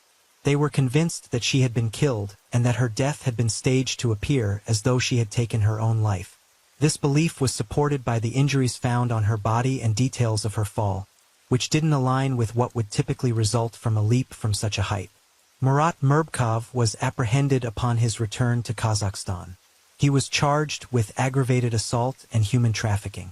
Assel's parents believed he was directly involved in her death and filed a petition to have him extradited to Georgia to face trial. However, local authorities were slow to respond to their requests or to further investigate the case. It wasn't until photos taken by Assel's mother in the morgue were posted online that things began to change. The images stirred public outrage, prompting the prosecutor's office to take the matter more seriously. Assel's tragic death drew significant attention from both the public and journalists who launched their own investigations. Online, new and sometimes unverified details began to emerge. Witnesses came forward claiming that on the night of the tragedy, they saw two men allegedly pushing Assel off the balcony. There were even rumors of a video recording of the incident, but police reported that they had found no evidence to confirm such claims. After arriving in Georgia, Assel sought protection by reporting Murat Murbkov's aggressive behavior to the local authorities, but her pleas went unanswered. The police failed to take any action, a fact that later came to light when Georgian journalists began investigating the case themselves. Amid the unfolding events, one of Assel's acquaintances in Tbilisi agreed to provide testimony. He shared that, Just one day before the tragedy, Assel had messaged him in desperation. In her message, she spoke of Murbkov, stating that he had assaulted her twice. She described not only the physical pain but also the deep psychological distress she felt. She had asked for help but was reluctant to impose, still hoping she could handle things on her own. Assel felt trapped, stranded in a foreign country with no support network.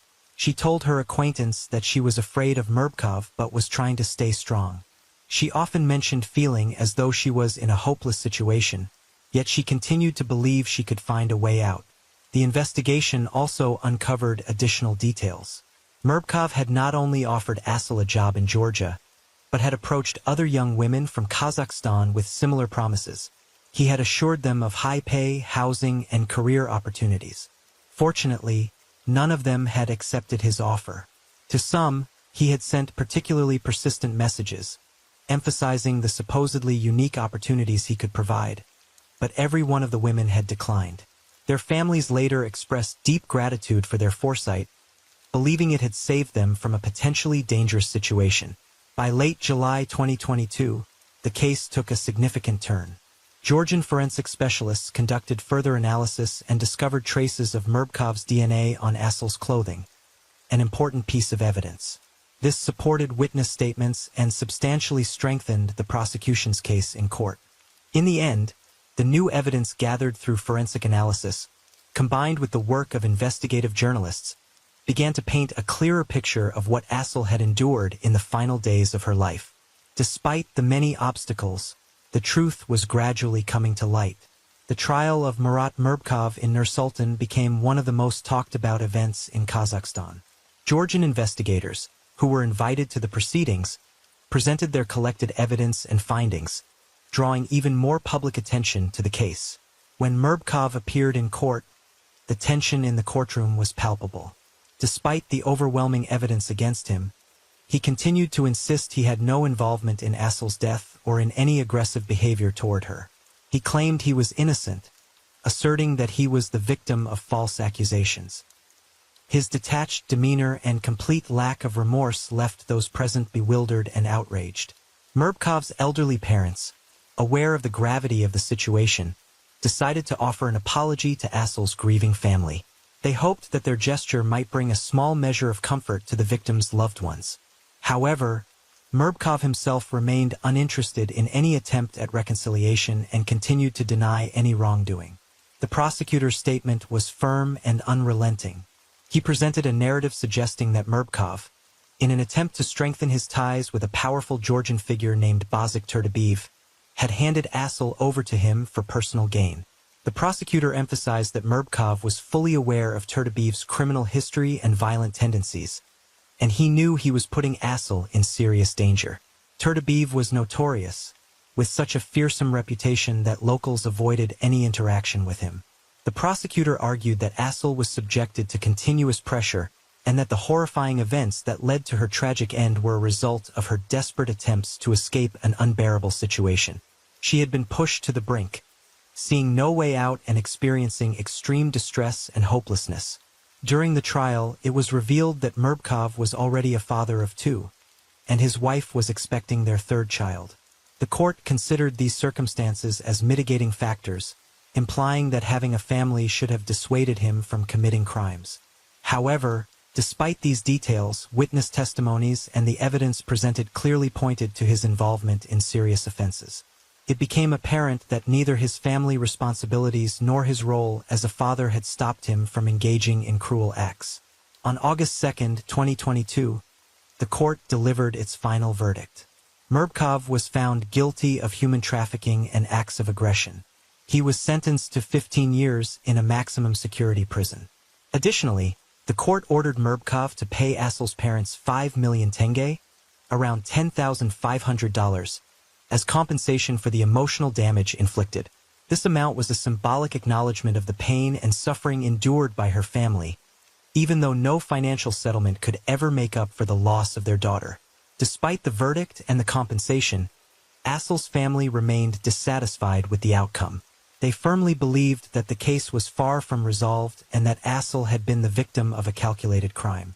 Her loved ones were convinced that she had not only suffered severe mistreatment and exploitation, but had also been deliberately killed.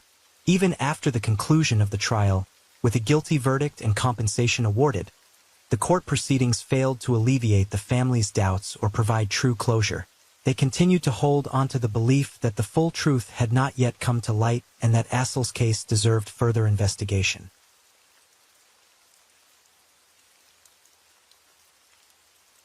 Story 5.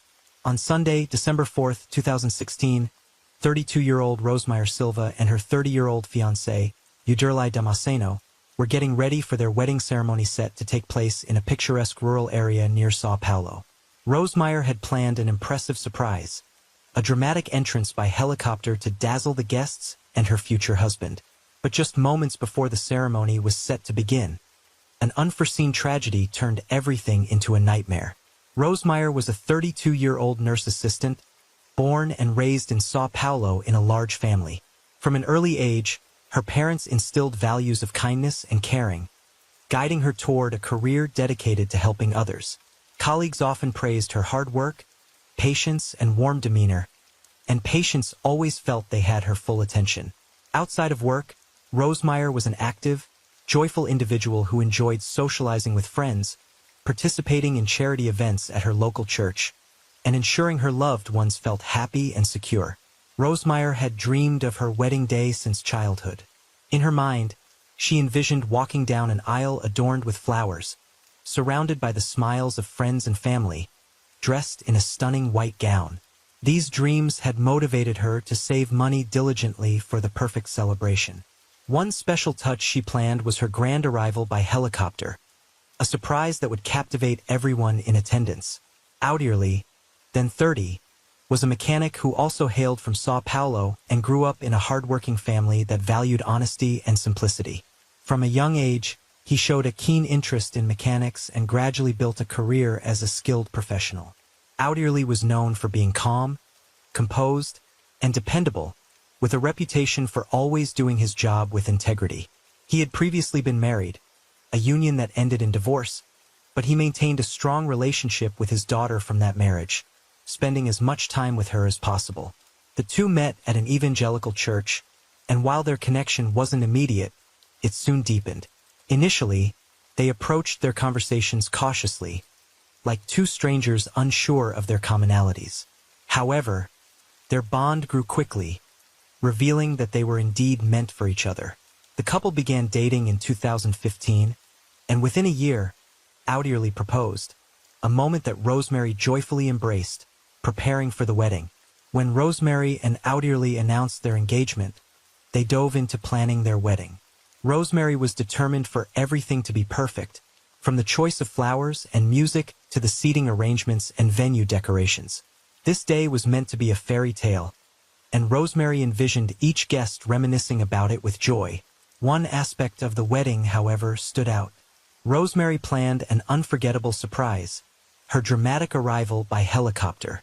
This had been her dream, to make an entrance that would be remembered, descending from the sky like a vision. She arranged for a light commercial helicopter, a Robinson ARP-44, and made plans with pilot Peterson Pinheiro, keeping this detail under wraps.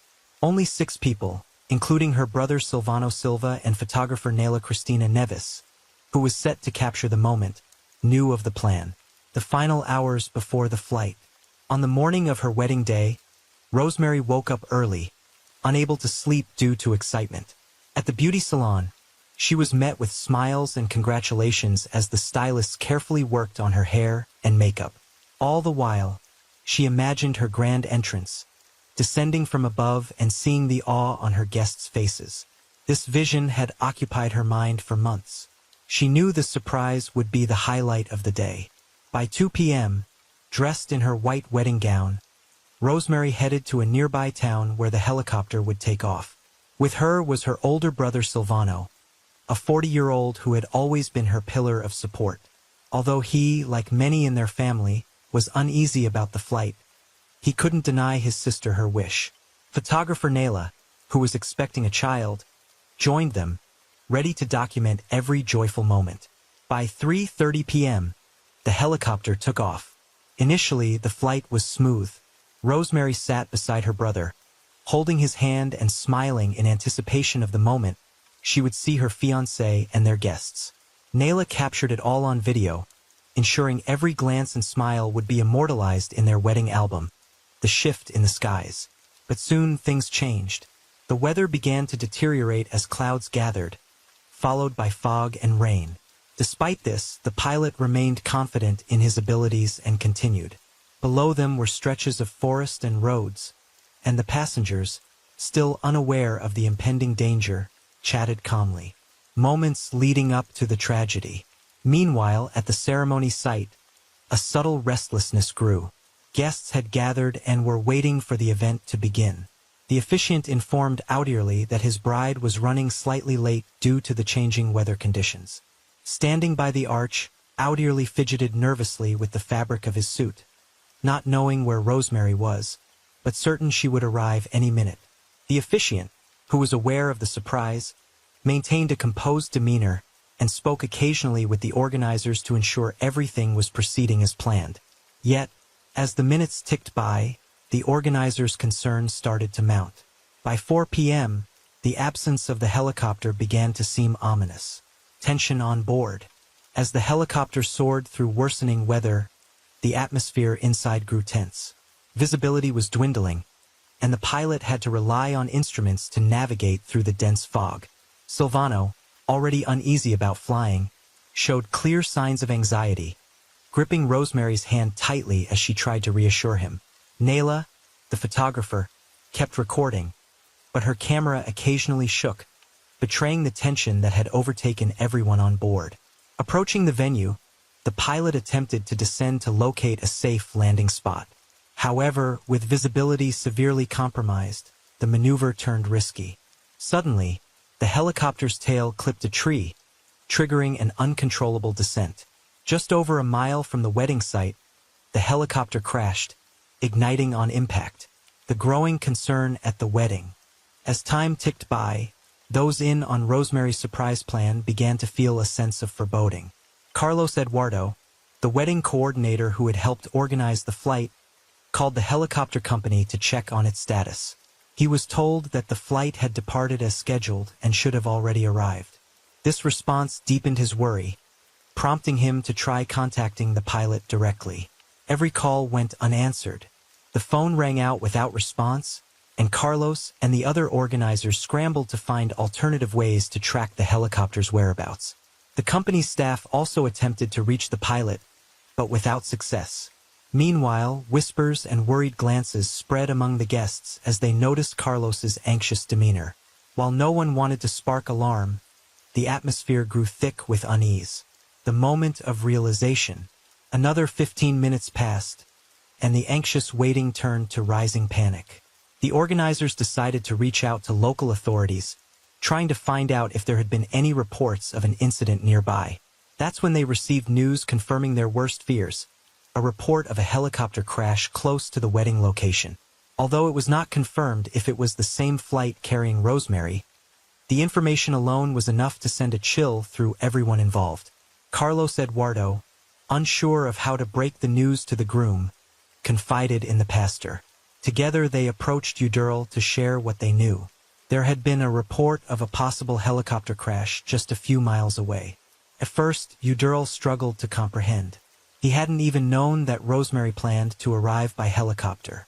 The pastor gently explained that it had a surprise Rosemary arranged for the guests and for him, but the words seemed incomprehensible. Standing there in stunned silence, Udurl looked at the pastor and Carlos Eduardo as the realization set in. The world around him seemed to fade, the sounds of the gathering dulling into a silent void. All eyes turned toward him as the weight of the situation became clear. Rosemary could have been on that helicopter. No one knew how to react, and the silence that followed felt endless. The arrival of the news. Within minutes, reports confirmed that emergency responders had reached the crash site. Initially, details were scarce as they worked to assess the situation. Police cordoned off the area to prevent onlookers from entering and began their investigation. Word of the crash filtered back to the wedding venue, intensifying the guests' anxiety with every passing moment. One of the event organizers advised waiting for official confirmation before jumping to conclusions, but everyone could sense that the chance of a hopeful outcome was slipping away. The groom could hear murmurs among the guests behind him, and he knew that nobody would share the truth until the details were certain. The event, meant to be a day of joy, was slowly descending into disarray as whispers spread like wildfire. The scene at the crash site, while the guests waited anxiously at the venue, first responders were already hard at work at the crash site. The helicopter had gone down in a wooded area not far from a highway. Upon impact, the fuselage had caught fire, and the flames quickly consumed what remained of aircraft. Firefighters fought to contain the blaze, and after a while, they managed to reach the wreckage. It became clear that none of the passengers had survived, a revelation that sent shockwaves of grief and dread through those trying to piece together what had happened. Police officers began collecting evidence and examining the site for clues to understand the cause of the crash.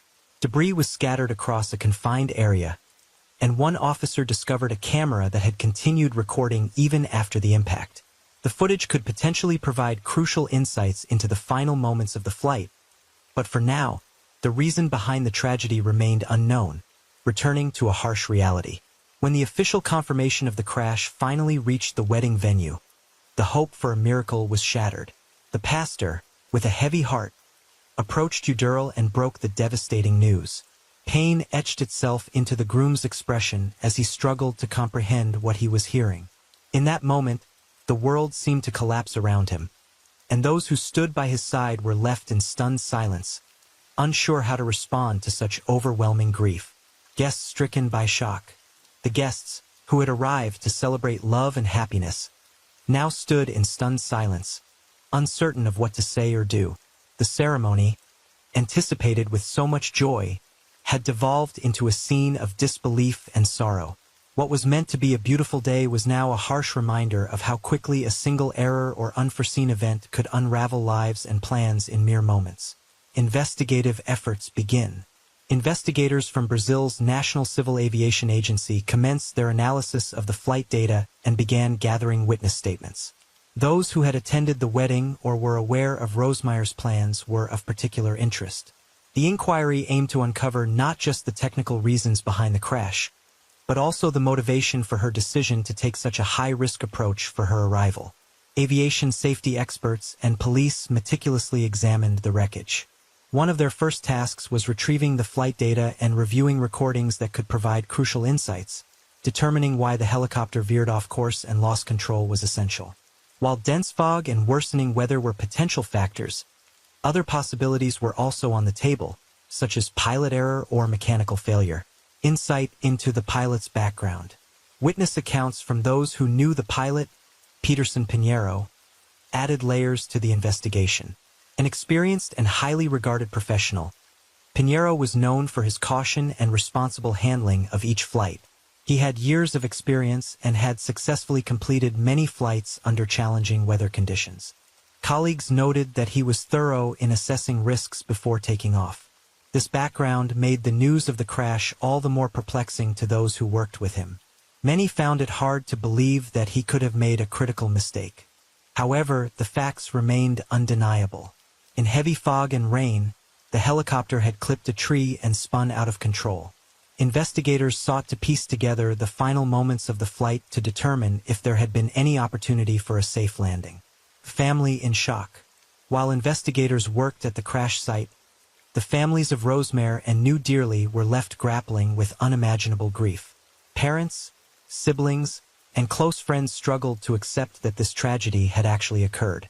Rosemeyer's sister, one of the few who knew about her plan to arrive by helicopter, recalled their discussions. Rosemeyer had been so excited, full of enthusiasm, at the thought of surprising everyone with her entrance. Yet no one could have anticipated that this would be the final flight of her life. New Dearly's heartbreak. Standing by the wedding arch, New Dearly struggled to process the loss. He saw guests and organizers trying to comfort one another, but it offered him no solace. The realization that he hadn't known about Rosemeyer's surprise weighed heavily on him. He felt as though he had failed her, unable to protect her. What should have been the beginning of their life together had instead become his most painful memory. Initial investigation findings. Investigators soon released a preliminary report confirming that weather conditions played a critical role in the crash. The helicopter had encountered dense fog, severely limiting visibility. Pilot Peterson had attempted an emergency landing but clipped a tree with the tail of the aircraft, leading to a loss of control and the tragic crash. However, the investigation was far from over.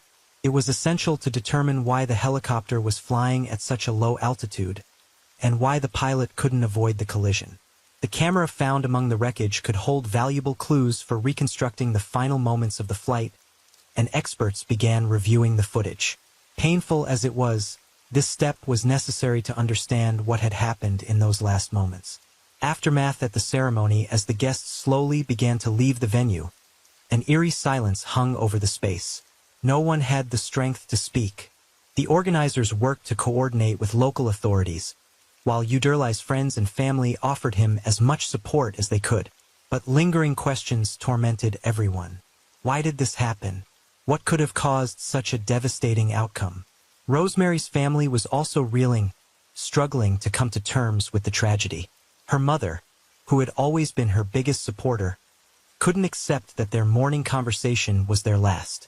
She recalled how Rosemary had spoken with excitement, calling her plan a gift from the skies that would amaze everyone. No one imagined that her dream would turn into such questions and theories. Before long, new concerns emerged regarding the safety of the flight itself. Investigators discovered that the helicopter did not have authorization for charter services. Its license permitted only private flights. Why had the company agreed to provide it for the wedding? Who was responsible for overlooking the weather conditions? These questions spurred further inquiries and became a focal point of the investigation. Witness accounts and weather concerns. Some witnesses began to recall that in the days leading up to the wedding, weather forecasts had predicted poor conditions, yet little attention was given to these warnings. Pilot Peterson Pinheiro, known for his careful consideration of safety, would have had to factor in these conditions, yet the flight was still approved. The investigation now had to determine who made the final call to proceed with the flight, despite the clear risks. Uderlai's grief and the overwhelming silence as Uderlai tried to gather his thoughts. Each moment of waiting felt unbearable. He couldn't imagine a life without Rosemary, who had brought so much light and warmth into his world.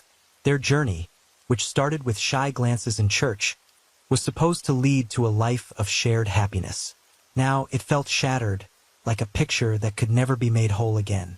The hall, once meant to echo with wedding music and joyous speeches, was enveloped in a heavy silence. Only soft cries, quiet words of comfort, and supportive embraces could be heard. No one knew what to say to Uderlai or how to console a man who had just lost everything he cherished.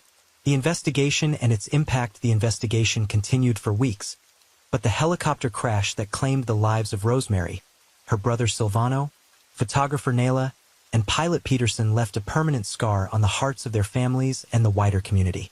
While more facts came to light over time, one feeling persisted among those who knew the victims: an overwhelming sense of loss and bitter injustice. Final report from aviation authorities. A month after the tragic event, the Brazilian National Civil Aviation Agency completed its report. It confirmed that the primary factors contributing to the crash were the severe weather conditions and poor visibility. Pilot Peterson Pinheiro had attempted to navigate through dense fog and rain, but found himself in a critical situation when the helicopter lost control at a low altitude. The pivotal moment was the collision with a tree, which led to the fatal crash. The report also revealed that the helicopter used by Rosemary did not have authorization for charter flights. Its registration only permitted private use, and allowing it to be used for a wedding was a violation of safety regulations. This revelation stirred anger among the victims' families and brought attention to the company that rented out the helicopter. Accountability and legal action. Further investigations showed that the company responsible for leasing the helicopter had failed to properly assess the weather conditions and allowed the flight to proceed despite warnings of poor visibility. This was deemed a serious breach, and after the investigation concluded, several lawsuits were filed against the company and its owners. The families of those who perished sought answers, wanting to know why the flight had been approved under such conditions and who should have made the decision to cancel it. The company's defense and legal fallout. The helicopter company claimed that the pilot had independently determined that the flight could be safely carried out. However, further evidence indicated that the company did not have authorization to use the aircraft for commercial purposes, sparking further scrutiny. This led to a temporary suspension of their licenses and a comprehensive audit of their operations. Families' unbearable grief. As the investigation pressed on, the families of Rosemeyer and the other victims prepared for the funerals. It was a moment none of them wanted to face. It's one thing to see dreams shattered. It's another to come to terms with the absence of loved ones. The funeral was solemn and attended by hundreds who came to pay their respects. The silence and tears spoke volumes, expressing more than words ever could. Uterly stood by Rosemeyer's casket, unable to find the words to convey his grief. His eyes were hollow and his spirit seemed hardened by the weight of his sorrow. He had envisioned spending his entire life with Rosemeyer, but everything had changed in an instant. Standing before her casket, he felt as though his heart might break completely. He couldn't say goodbye, unable to accept that this was truly the end. Calls for change. After the funeral, Rosemeyer's family and friends launched a campaign advocating for increased safety measures in private aviation. Their hope was that no one else would ever endure such a devastating loss due to oversight or negligence. This tragedy resonated with the public, garnering widespread support for stricter regulations and mandatory oversight to ensure flight safety compliance. Rosemeyer's memory, along with that of her brother and the other victims, was honored in their local church, a place they frequented. Despite his pain, Uterly resolved to keep their legacy alive. He established a small fund to help families affected by similar tragedies, offering them resources to navigate their grief. The final report. After several months, investigators released their final report. It confirmed that the main cause of the tragedy was severe weather conditions and limited visibility, leading to the loss of control. A contributing factor was the company's failure to follow proper rental procedures and adequately assess the risks involved. The company was fined and had its flight licenses temporarily revoked until all identified shortcomings were addressed.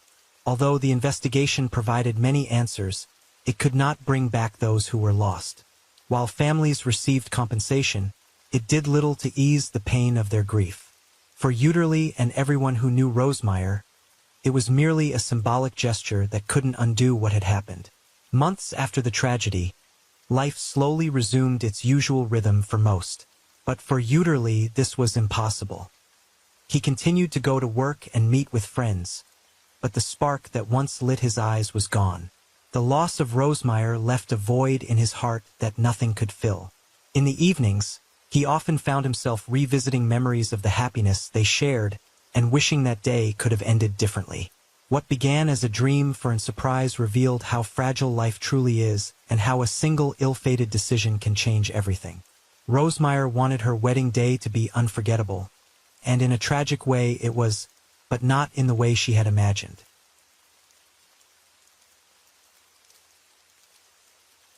Story 6.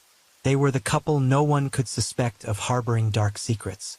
He was a successful lawyer and she a skilled judge, but something went terribly wrong. What started as a love story ended in a tragedy no one could foresee. It was an ordinary evening in Kanpur, and the Circuit House colony lay in peaceful silence. Yet behind the walls of one apartment, within a government-provided residence, a mystery lurked that would soon upend the life of Pratibha Gautam, a respected judge who had moved to the neighborhood just a few months prior. Pratibha was known for her integrity and fairness, serving as a civil judge at the local court. Reserved yet determined, she had earned the trust of her colleagues and the respect of her neighbors. It seemed nothing could disturb the rhythm of her life until one fateful evening changed everything. On October 8, 2016, her husband, lawyer Manu Abhishek Rajan, embarked on a long drive from Delhi to Kanpur. The couple had been married for less than a year, and though their love was undeniable, the demands of their careers placed pressure on their relationship. Abhishek frequently stayed in Delhi, working at the Tish Hazari court, but made every effort to spend time with his wife whenever possible. On this evening, he envisioned their reunion as he drove, eager for the weekend they would share. The drive was lengthy, but Abhishek, accustomed to such journeys, stayed in touch with his wife as much as possible. He called her multiple times, but none of his calls were answered. At first, he assumed she was occupied with work or taking some well-deserved rest. However, as he drew closer to Kanpur, his unease grew. Why wasn't she responding? Why this silence? By the morning of October 9th, as the first light illuminated the streets of Kanpur, Abhishek finally arrived at the Circuit House colony. Parking outside their apartment, he dialed her number again. But the silence on the other end deepened his concern. He stepped out of his car and hurried to the door, pressing the doorbell as he caught his breath. But inside, there was only an eerie stillness. He rang again and again, then knocked, first softly, then with increasing urgency as panic took hold. The door, locked from within, indicated Pratibha should be home. Abhishek realized something was terribly wrong. With a heavy heart, he made the difficult decision to break in. After several forceful hits, the lock gave way. The door flew open and Abhishek stepped inside, holding his breath. What he saw in the living room froze him in place. Suspended from the ceiling fan was his wife. Her wrists bore cuts, dried blood had darkened on her skin, and the air was thick with an acrid scent. Abhishek's world collapsed in that instant. Everything else faded into insignificance. Cautiously, he approached her. When he touched her, the rope gave way and Pratibha's body fell to the floor. His chest constricted with terror and sorrow. He stood over her, struggling to accept the reality before him. Then, as if through a haze, he realized he needed to act. Abhishek dashed out of the apartment, ignoring the stunned gazes of the neighbors. He jumped into his car and sped off toward the nearest police station, Kamperkant. Bursting inside, he reported in a shaking voice that his wife had likely taken her own life. The officer listened intently, not interrupting, and promptly dispatched a team to the scene. This marked the beginning of an investigation that would seek to unravel the many questions surrounding Pratibha Gautam's final moments. What had happened to this strong woman? Why had her life ended so tragically? The apartment in the Circuit House colony was shrouded in an eerie silence as officers forced their way inside. They were immediately taken aback by the scene. The body lying on the floor contrasted with what Abhishek had initially reported. He said he found his wife suspended from the ceiling fan. He explained that in his panic, he had taken her down, hoping to help.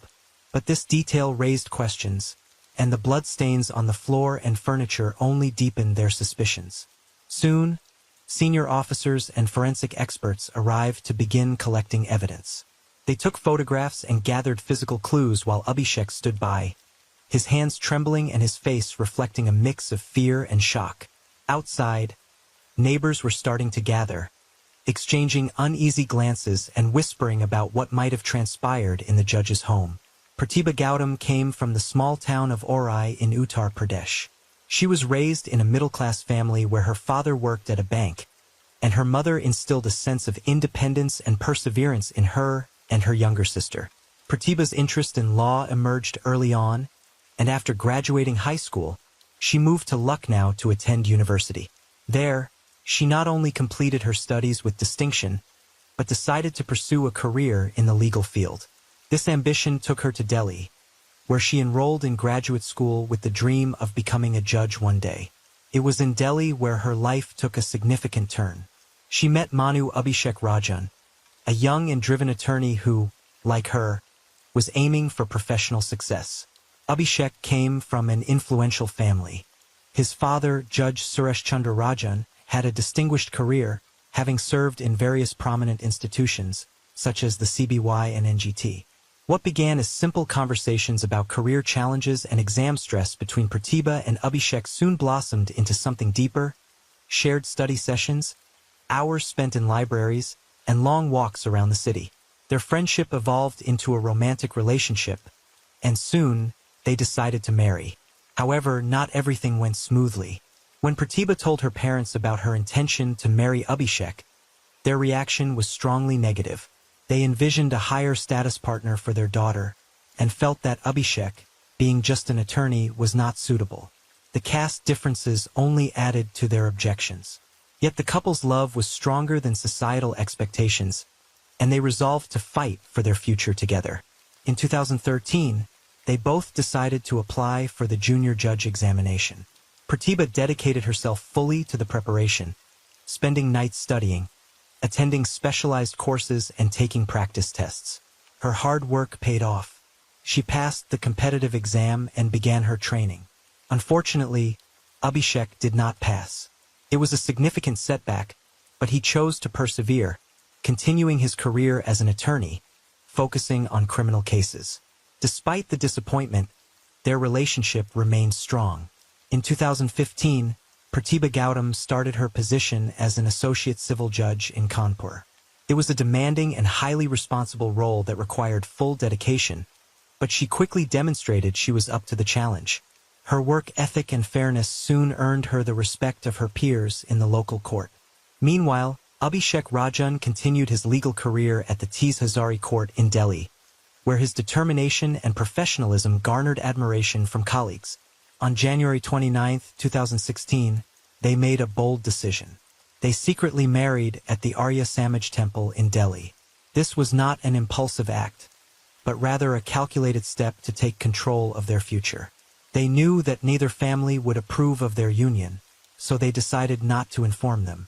The modest ceremony was attended only by a few close friends who helped organize the event. Shortly after, they officially registered their marriage, all kept under wraps from their families. Following the wedding, the couple tried to mend relationships with their relatives. Abhishek's family gradually warmed up to Pratibha, eventually accepting her as a daughter-in-law and even taking an interest in her life. However, Pratibha's family remained resolute in their disapproval. They couldn't forgive her for choosing a partner they deemed unsuitable due to status and background. On April 23, 2 months after the wedding, Pratibha and Abhishek hosted a reception in Delhi to announce their marriage. It was a vibrant celebration filled with joy, but Pratibha's parents' absence cast a shadow over the occasion. Her parents only found out about the wedding after it had already taken place. Despite Pratibha's repeated attempts to reconcile with them, they stayed distant, unwilling to accept her decision. This was hard on Pratibha, who hoped that with time their feelings would soften, but that moment never came. Eventually, Abhishek and Pratibha decided to move to Kanpur. Pratibha was provided with government housing in the reputable Circuit House colony. This became their new home, a quiet and secure place that allowed them to escape family tensions and focus on their careers.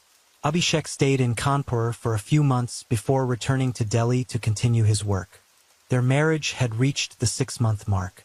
Despite the challenges, distance, family conflict, and the strain of their demanding careers, they remained supportive of each other, kept in constant contact, and met whenever possible.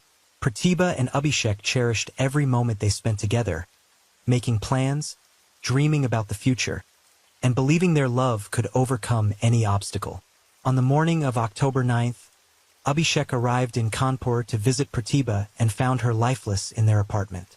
The police unit arrived swiftly, especially given Pratibha's status as a judge, making her passing not just a personal tragedy but a challenge to the system itself. Officers began meticulously inspecting the apartment and documenting any potential evidence.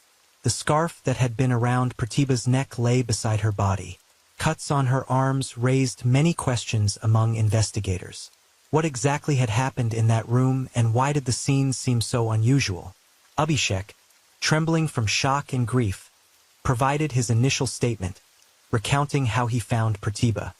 He claimed that when he entered, she was suspended, and he brought her down, resulting in her body falling to the floor.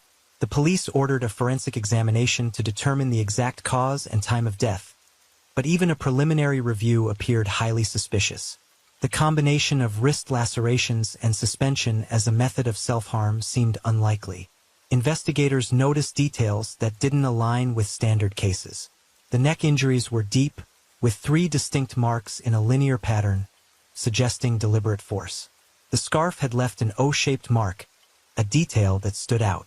In typical cases of suspension, the neck mark usually forms a V or U shape, but a circular mark could indicate compression while the person was lying down. This raised the possibility that someone might have staged the scene to suggest self-inflicted harm. Pratibha's arms told another story. 14 deep cuts, 6 on the right, 8 on the left. The wounds were precise and parallel, as though made methodically without haste.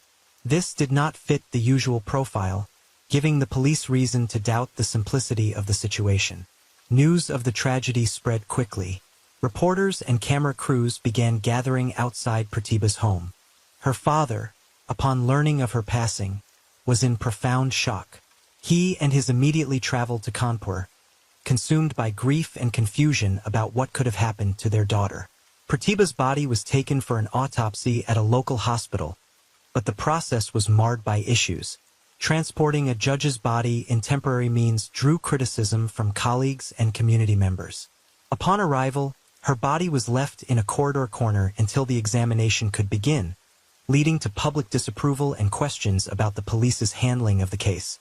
The autopsy took place late at night, with medical experts working to piece together the complex and tragic puzzle. Abhishek spoke consistently about how he found his wife in that grim state. But when the forensic team arrived at the scene, it was clear that things did not add up. The ceiling fan he mentioned came under scrutiny. He said Pratibha had been suspended from it, yet the blood marks on the fan blades only deepened the mystery. The smudges appeared elongated, as if her arms had merely brushed against the blades, without the usual spatter patterns associated with physical harm. The scene appeared too pristine, too orderly. The ceiling fan itself raised doubts. It clearly wasn't sturdy enough to support the weight of an adult. If an attempt to use it had been genuine, it should have shown signs of bending or damage, but there were none. Investigators were starting to sense that something was off. According to Abhishek, he had broken down the apartment door to get inside. He insisted that he had to force it open. However, investigators quickly noted that the lock was only slightly damaged and still functioned properly. The door opened and closed without any issues, which didn't match his account of a forced entry. If it had been broken down, it wouldn't have operated so smoothly. This detail deepened the police's suspicions about Abhishek. His version of events didn't seem to align with physical evidence. During questioning, the lead officer focused on clarifying every detail. Abhishek described his drive from Delhi in meticulous detail, every stop, every piece of evidence, from toll receipts to surveillance footage, even his call logs. He claimed to have called Pratibha multiple times during his journey. The abundance of information he offered without much prompting appeared suspicious, as though he anticipated the questions and had prepared his answers in advance. Abhishek repeatedly asked to be allowed to leave, asserting that he had done everything possible to assist the investigation. But the police insisted on his continued presence for further questioning. As an experienced lawyer, he understood that there could be numerous details at the crime scene that might be crucial, and his extensive knowledge of these details made his story seem too smooth, too rehearsed. However, the real questions began to surface when investigators discovered that Abhishek did not immediately contact the police after finding Pratibha. Instead, he got into his car and drove to the police station, which was about 1 or 2 miles away from the apartment. In such a situation, most people would instinctively call emergency services immediately, but not Abhishek. He explained that he was in shock and confused, unsure of what to do. He claimed he had tried twice to seek help, but it turned out he only visited the station once. These inconsistencies, odd details, and discrepancies in his story led investigators to believe that they were dealing with something far more complex than it first appeared. Despite Abhishek's confident responses, he was starting to seem like a person who had answers for everything. Yet the truth about what really happened on that fateful day remained elusive. Investigators realized the resolution was still ahead, and that Abhishek could be the key to uncovering the mystery. Everything that happened in this residential colony was always under the watchful eyes of security. It was home to high-ranking government officials, with guarded entrances and security posts. However, when Abhishek discovered that the apartment door wouldn't open, he didn't seek help from the guards. Why not? This question immediately caught the attention of investigators, as anyone else in such a situation would likely seek assistance from those nearby. This lack of action appeared suspicious, adding to the growing list of concerning details about his behavior. Abhishek stated that after finding Pratibha, he drove to the police station, But another strange detail emerged. He didn't inform the guards at the entrance of the colony about what had happened when he left. He could have approached them, which would have likely expedited the call for police assistance. Instead, he simply got into his car and drove away. Investigators noted this as another red flag, casting further doubt on his account. When Pratibha's parents arrived at the scene, they were devastated by what they saw. Their grief quickly turned to anger. They openly accused Abhishek and his relatives of being responsible for her passing. They claimed that Abhishek had restricted her communication with her family, placed constant pressure on her, and created an unbearable living situation. Supporting their claims, Pratibha's father filed a report with the police, requesting that a case be opened against Abhishek under charges related to causing harm and coercion. He asserted that either Abhishek was directly involved in her death, or his actions had pushed her to this outcome. Pratibha was a successful and independent woman. As a judge accustomed to managing her life on her own, she had been self-sufficient for 6 years. Her relatives couldn't believe that she would willingly harm herself. They recalled that she had never shown signs of distress or negative intentions. This raised the question, what could have driven her to such an act? The autopsy, conducted on the night of October 9th by 4 experienced doctors, revealed shocking findings. The cause of death was asphyxiation, pointing to foul play. Marks consistent with being struck by a metal object were found on her body. There were also 14 cuts on her arms and wrists, and 3 deep lacerations on her neck. All signs indicated a struggle, a desperate attempt to resist before her death. The most surprising revelation came next. Pratibha was 3.5 months pregnant. This detail added new layers of questions to the investigation. How could a woman, expecting a child and holding a responsible position at work, decide to harm herself? Even if one considered that she might have inflicted the injuries and asphyxiated herself, the presence of bruises and other marks didn't fit that scenario. Why were there so many signs of harm on her body? During further interrogations, Abhishek began to show signs of unease. His previously confident responses gave way to uncertainty. He hesitated and contradicted himself, which didn't go unnoticed by investigators. These were clear signs that he might be hiding something. Eventually, he was taken into custody for further questioning. The police knew this case required careful handling. Abhishek was a lawyer, his father a retired judge, and his brother-in-law held an influential position in the judiciary. Any misstep could lead to serious repercussions. When Abhishek appeared in court to determine bail conditions, public pressure and his family's influence played a significant role. Instead of the typical period of detention, the judge limited his confinement to only 7 hours. This decision sparked disapproval among investigators and Pratibha's relatives, who believed that Abhishek received overly lenient treatment given the severity of the accusations. Following the completion of the autopsy, Pratibha's body was released to her family. Her relatives, including her parents and siblings, were devastated. They recalled how, in recent months, Pratibha had called home sounding subdued. She didn't share any details, avoided discussing her personal life, and now all those small signs seemed like missed warnings, clues they might have overlooked. Each day, the case grew more tangled, and the answers seemed further away. The police confiscated Abhishek's phone and began a thorough examination of all messages, calls, and emails. They discovered that tensions had been escalating in their relationship in recent months. Arguments over the future of their child and family plans were frequent, and almost every message from Abhishek was laced with irritation. This deepened the investigators' suspicions, though no one yet knew just how far these dark undertones would reach.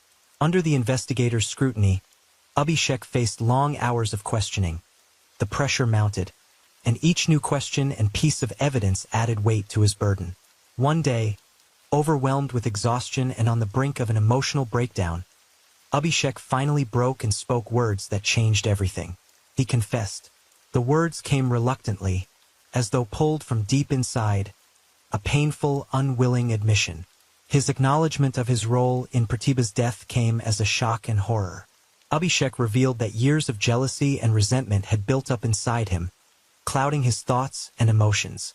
It all started when Pratibha earned her position as a judge while he, having failed the exam, remained an attorney. This disparity in status became a source of profound inner turmoil. He couldn't accept that his wife had achieved more than him and that her family openly expressed their disapproval of him. With each passing day, his feelings grew into something more destructive. Then came the news of her pregnancy. For Pratibha, it was a symbol of their love and a hope for the future. She believed the baby would strengthen their marriage and mend her strained relationship with her parents. Pratibha's mother was overjoyed, planning to support her daughter and even meet to discuss their future together. But for Abhishek, this news felt like another blow. Instead of joy, he felt fear and an even deeper sense of alienation.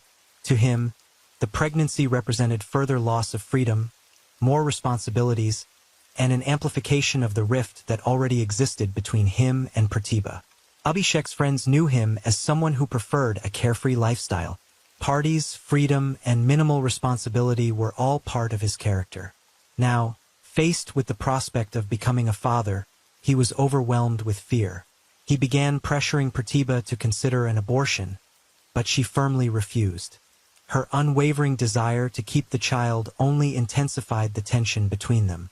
Every smile she offered, and every attempt to show him that their future could be bright, triggered new waves of frustration in him. He felt trapped. Things only grew worse. Abhishek started exerting even more control over Pratibha's life. He limited her contact with her parents and became increasingly jealous of her career and accomplishments. While Pratibha was independent and successful at work, at home, her world was filled with anxiety and control. In early October, Pratibha's mother expressed a desire to see her, and this became a breaking point. Abhishek reacted angrily. He couldn't bear that Pratibha had defied him and reached out to her family. He demanded that she stop all communication, but Pratibha stood firm. She declared she would defend her rights, keep her child, and not give in. Those words were the final straw for Abhishek. His jealousy, sense of failure, and fear of losing control all came to a head. He could no longer handle her strength and independence. The situation escalated on that fateful day. Now, sitting across from the investigators, Abhishek spoke of his fears, his consuming jealousy, and how he couldn't stand her success and self-reliance. But even after his admission, the investigators felt there was more to the story. It seemed likely that Abhishek had only shared part of the truth, and the deeper secrets of their relationship had yet to be uncovered. The events unfolded rapidly and unpredictably, beginning when Pratibha informed Abhishek she was heading to Delhi, despite his objections. This was on October 7th, while Abhishek was relaxing with friends at a resort. The news jolted him. He immediately decided to return to Delhi. He abandoned his break, left his friends behind, and headed home. On October 8th, Pratibha arrived in Delhi by train. She hoped a face-to-face conversation could change something in their relationship, but she was met by an irritated and angry Abhishek. He put her in the car, and the tension rose as they drove, escalating into a heated argument. The exchange turned into shouting, and at one point Pratibha had enough. She stepped out of the car in the middle of the road, declaring she was returning to Kanpur, and began walking away. Abhishek watched her, his eyes blazing with anger. "Do what you want," he shouted after her. But after a few moments, his emotions surged, and he decided to follow her. Abhishek drove through the night to Kanpur, a journey that took him around 9 hours before reaching Pratibha's apartment in the upscale Circuit House colony. It was early on the morning of October 9th, approximately 5 o'clock or 5:30 a.m. The colony was known for its security, and most neighbors kept to themselves, giving him a certain degree of freedom to act unnoticed. Abhishek entered the apartment, and the tension that had built over the past months erupted. He began striking Pratibha with a stick. He continued even as she tried to resist. When the blows failed to quell his anger, he used a blade to inflict cuts on her arms, body, and neck. Pratibha struggled to fight back, but soon lost consciousness and collapsed to the floor. Realizing she was still alive, Abhishek escalated his actions. He grabbed a scarf and wrapped it tightly around her neck, holding it until she took her last breath. Standing over her, breathless, he began to comprehend the gravity of what he had done. Now he needed a way to cover his tracks. He attempted to stage the scene to look like Pratibha had taken her own life by trying to suspend her from the ceiling fan. However, the fan was too flimsy and couldn't bear the weight. It threatened to break. Realizing this plan wouldn't work, Abhishek left her body on the floor. He quickly searched the apartment for anything that could incriminate him and took Pratibha's phone, knowing it could reveal his motives and intentions. Around 6 a.m., he left the apartment and walked to his car, trying to remain composed to avoid attracting attention before driving out of the circuit house area. But he didn't go straight to the police. Instead, Abhishek stopped on a quiet street in Kanpur to gather his thoughts and plan what he would tell the authorities. He knew that every detail would be crucial. Only after 3 hours, around 9 a.m., did he go to the Kanpur Camp police station. There, he reported Pratibha's death, claiming that he found her already lifeless in the apartment. The police quickly noticed inconsistencies in his behavior. Why had he waited so long to report the incident? Why hadn't he immediately sought help instead of spending time considering his next move? These questions stood out to the investigators. After taking his initial statement, Abhishek was detained for further questioning. Meanwhile, the police began a detailed examination of the crime scene. They found the scarf used in Pratibha's death, but the blade used for the injuries was missing. This raised more suspicions. It was clear Abhishek had attempted to hide evidence and mislead the investigation, signaling that uncovering the truth would require a thorough and complex inquiry. The day before the incident, Abhishek sent Pratibha's housekeeper and driver on leave, a move that initially seemed like a simple coincidence but was later revealed to be part of his plan. When Abhishek was taken into custody, his parents quickly went into hiding, avoiding all police summons. The court took notice and issued an arrest warrant for them, as well as an order to seize their assets until they appeared for questioning. In an attempt to protect themselves, Abhishek's parents filed an appeal with the Supreme Court. They managed to obtain a temporary stay on the warrant, but the court ruled that they needed to surrender voluntarily at the Kanpur court. On October 18th, Abhishek's parents appeared at the Chief Magistrate's Court to comply with the ongoing investigation. Meanwhile, Abhishek made numerous attempts to secure bail. He submitted petitions to various judicial bodies, including the Session Court, the High Court, and even the Supreme Court. However, each request was denied. The severity of the charges and the potential risk to the investigation made it impossible for him to be released. Years passed, and by 2022, Abhishek had spent nearly 5 years in prison. The legal battle continued, and in April 2022, after numerous appeals and countermotions, the High Court granted him bail. However, this was only a temporary measure. The case remained under review, with the final verdict yet to be determined. The police pressed on with their efforts to prove Abhishek's culpability, while his family, despite all their attempts, continued to fight for his exoneration. The final judgment is still pending, and both sides remain locked in a battle for justice as the investigation proceeds.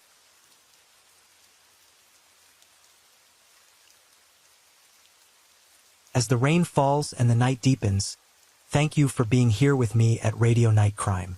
True crime stories remind us of life's mysteries and the need to stay aware, even in the stillness of the night. If you enjoyed tonight's story, don't forget to like, share, and subscribe. Let the sound of the rain lull you to sleep, and until next time, stay safe, stay curious, and let the night keep you company.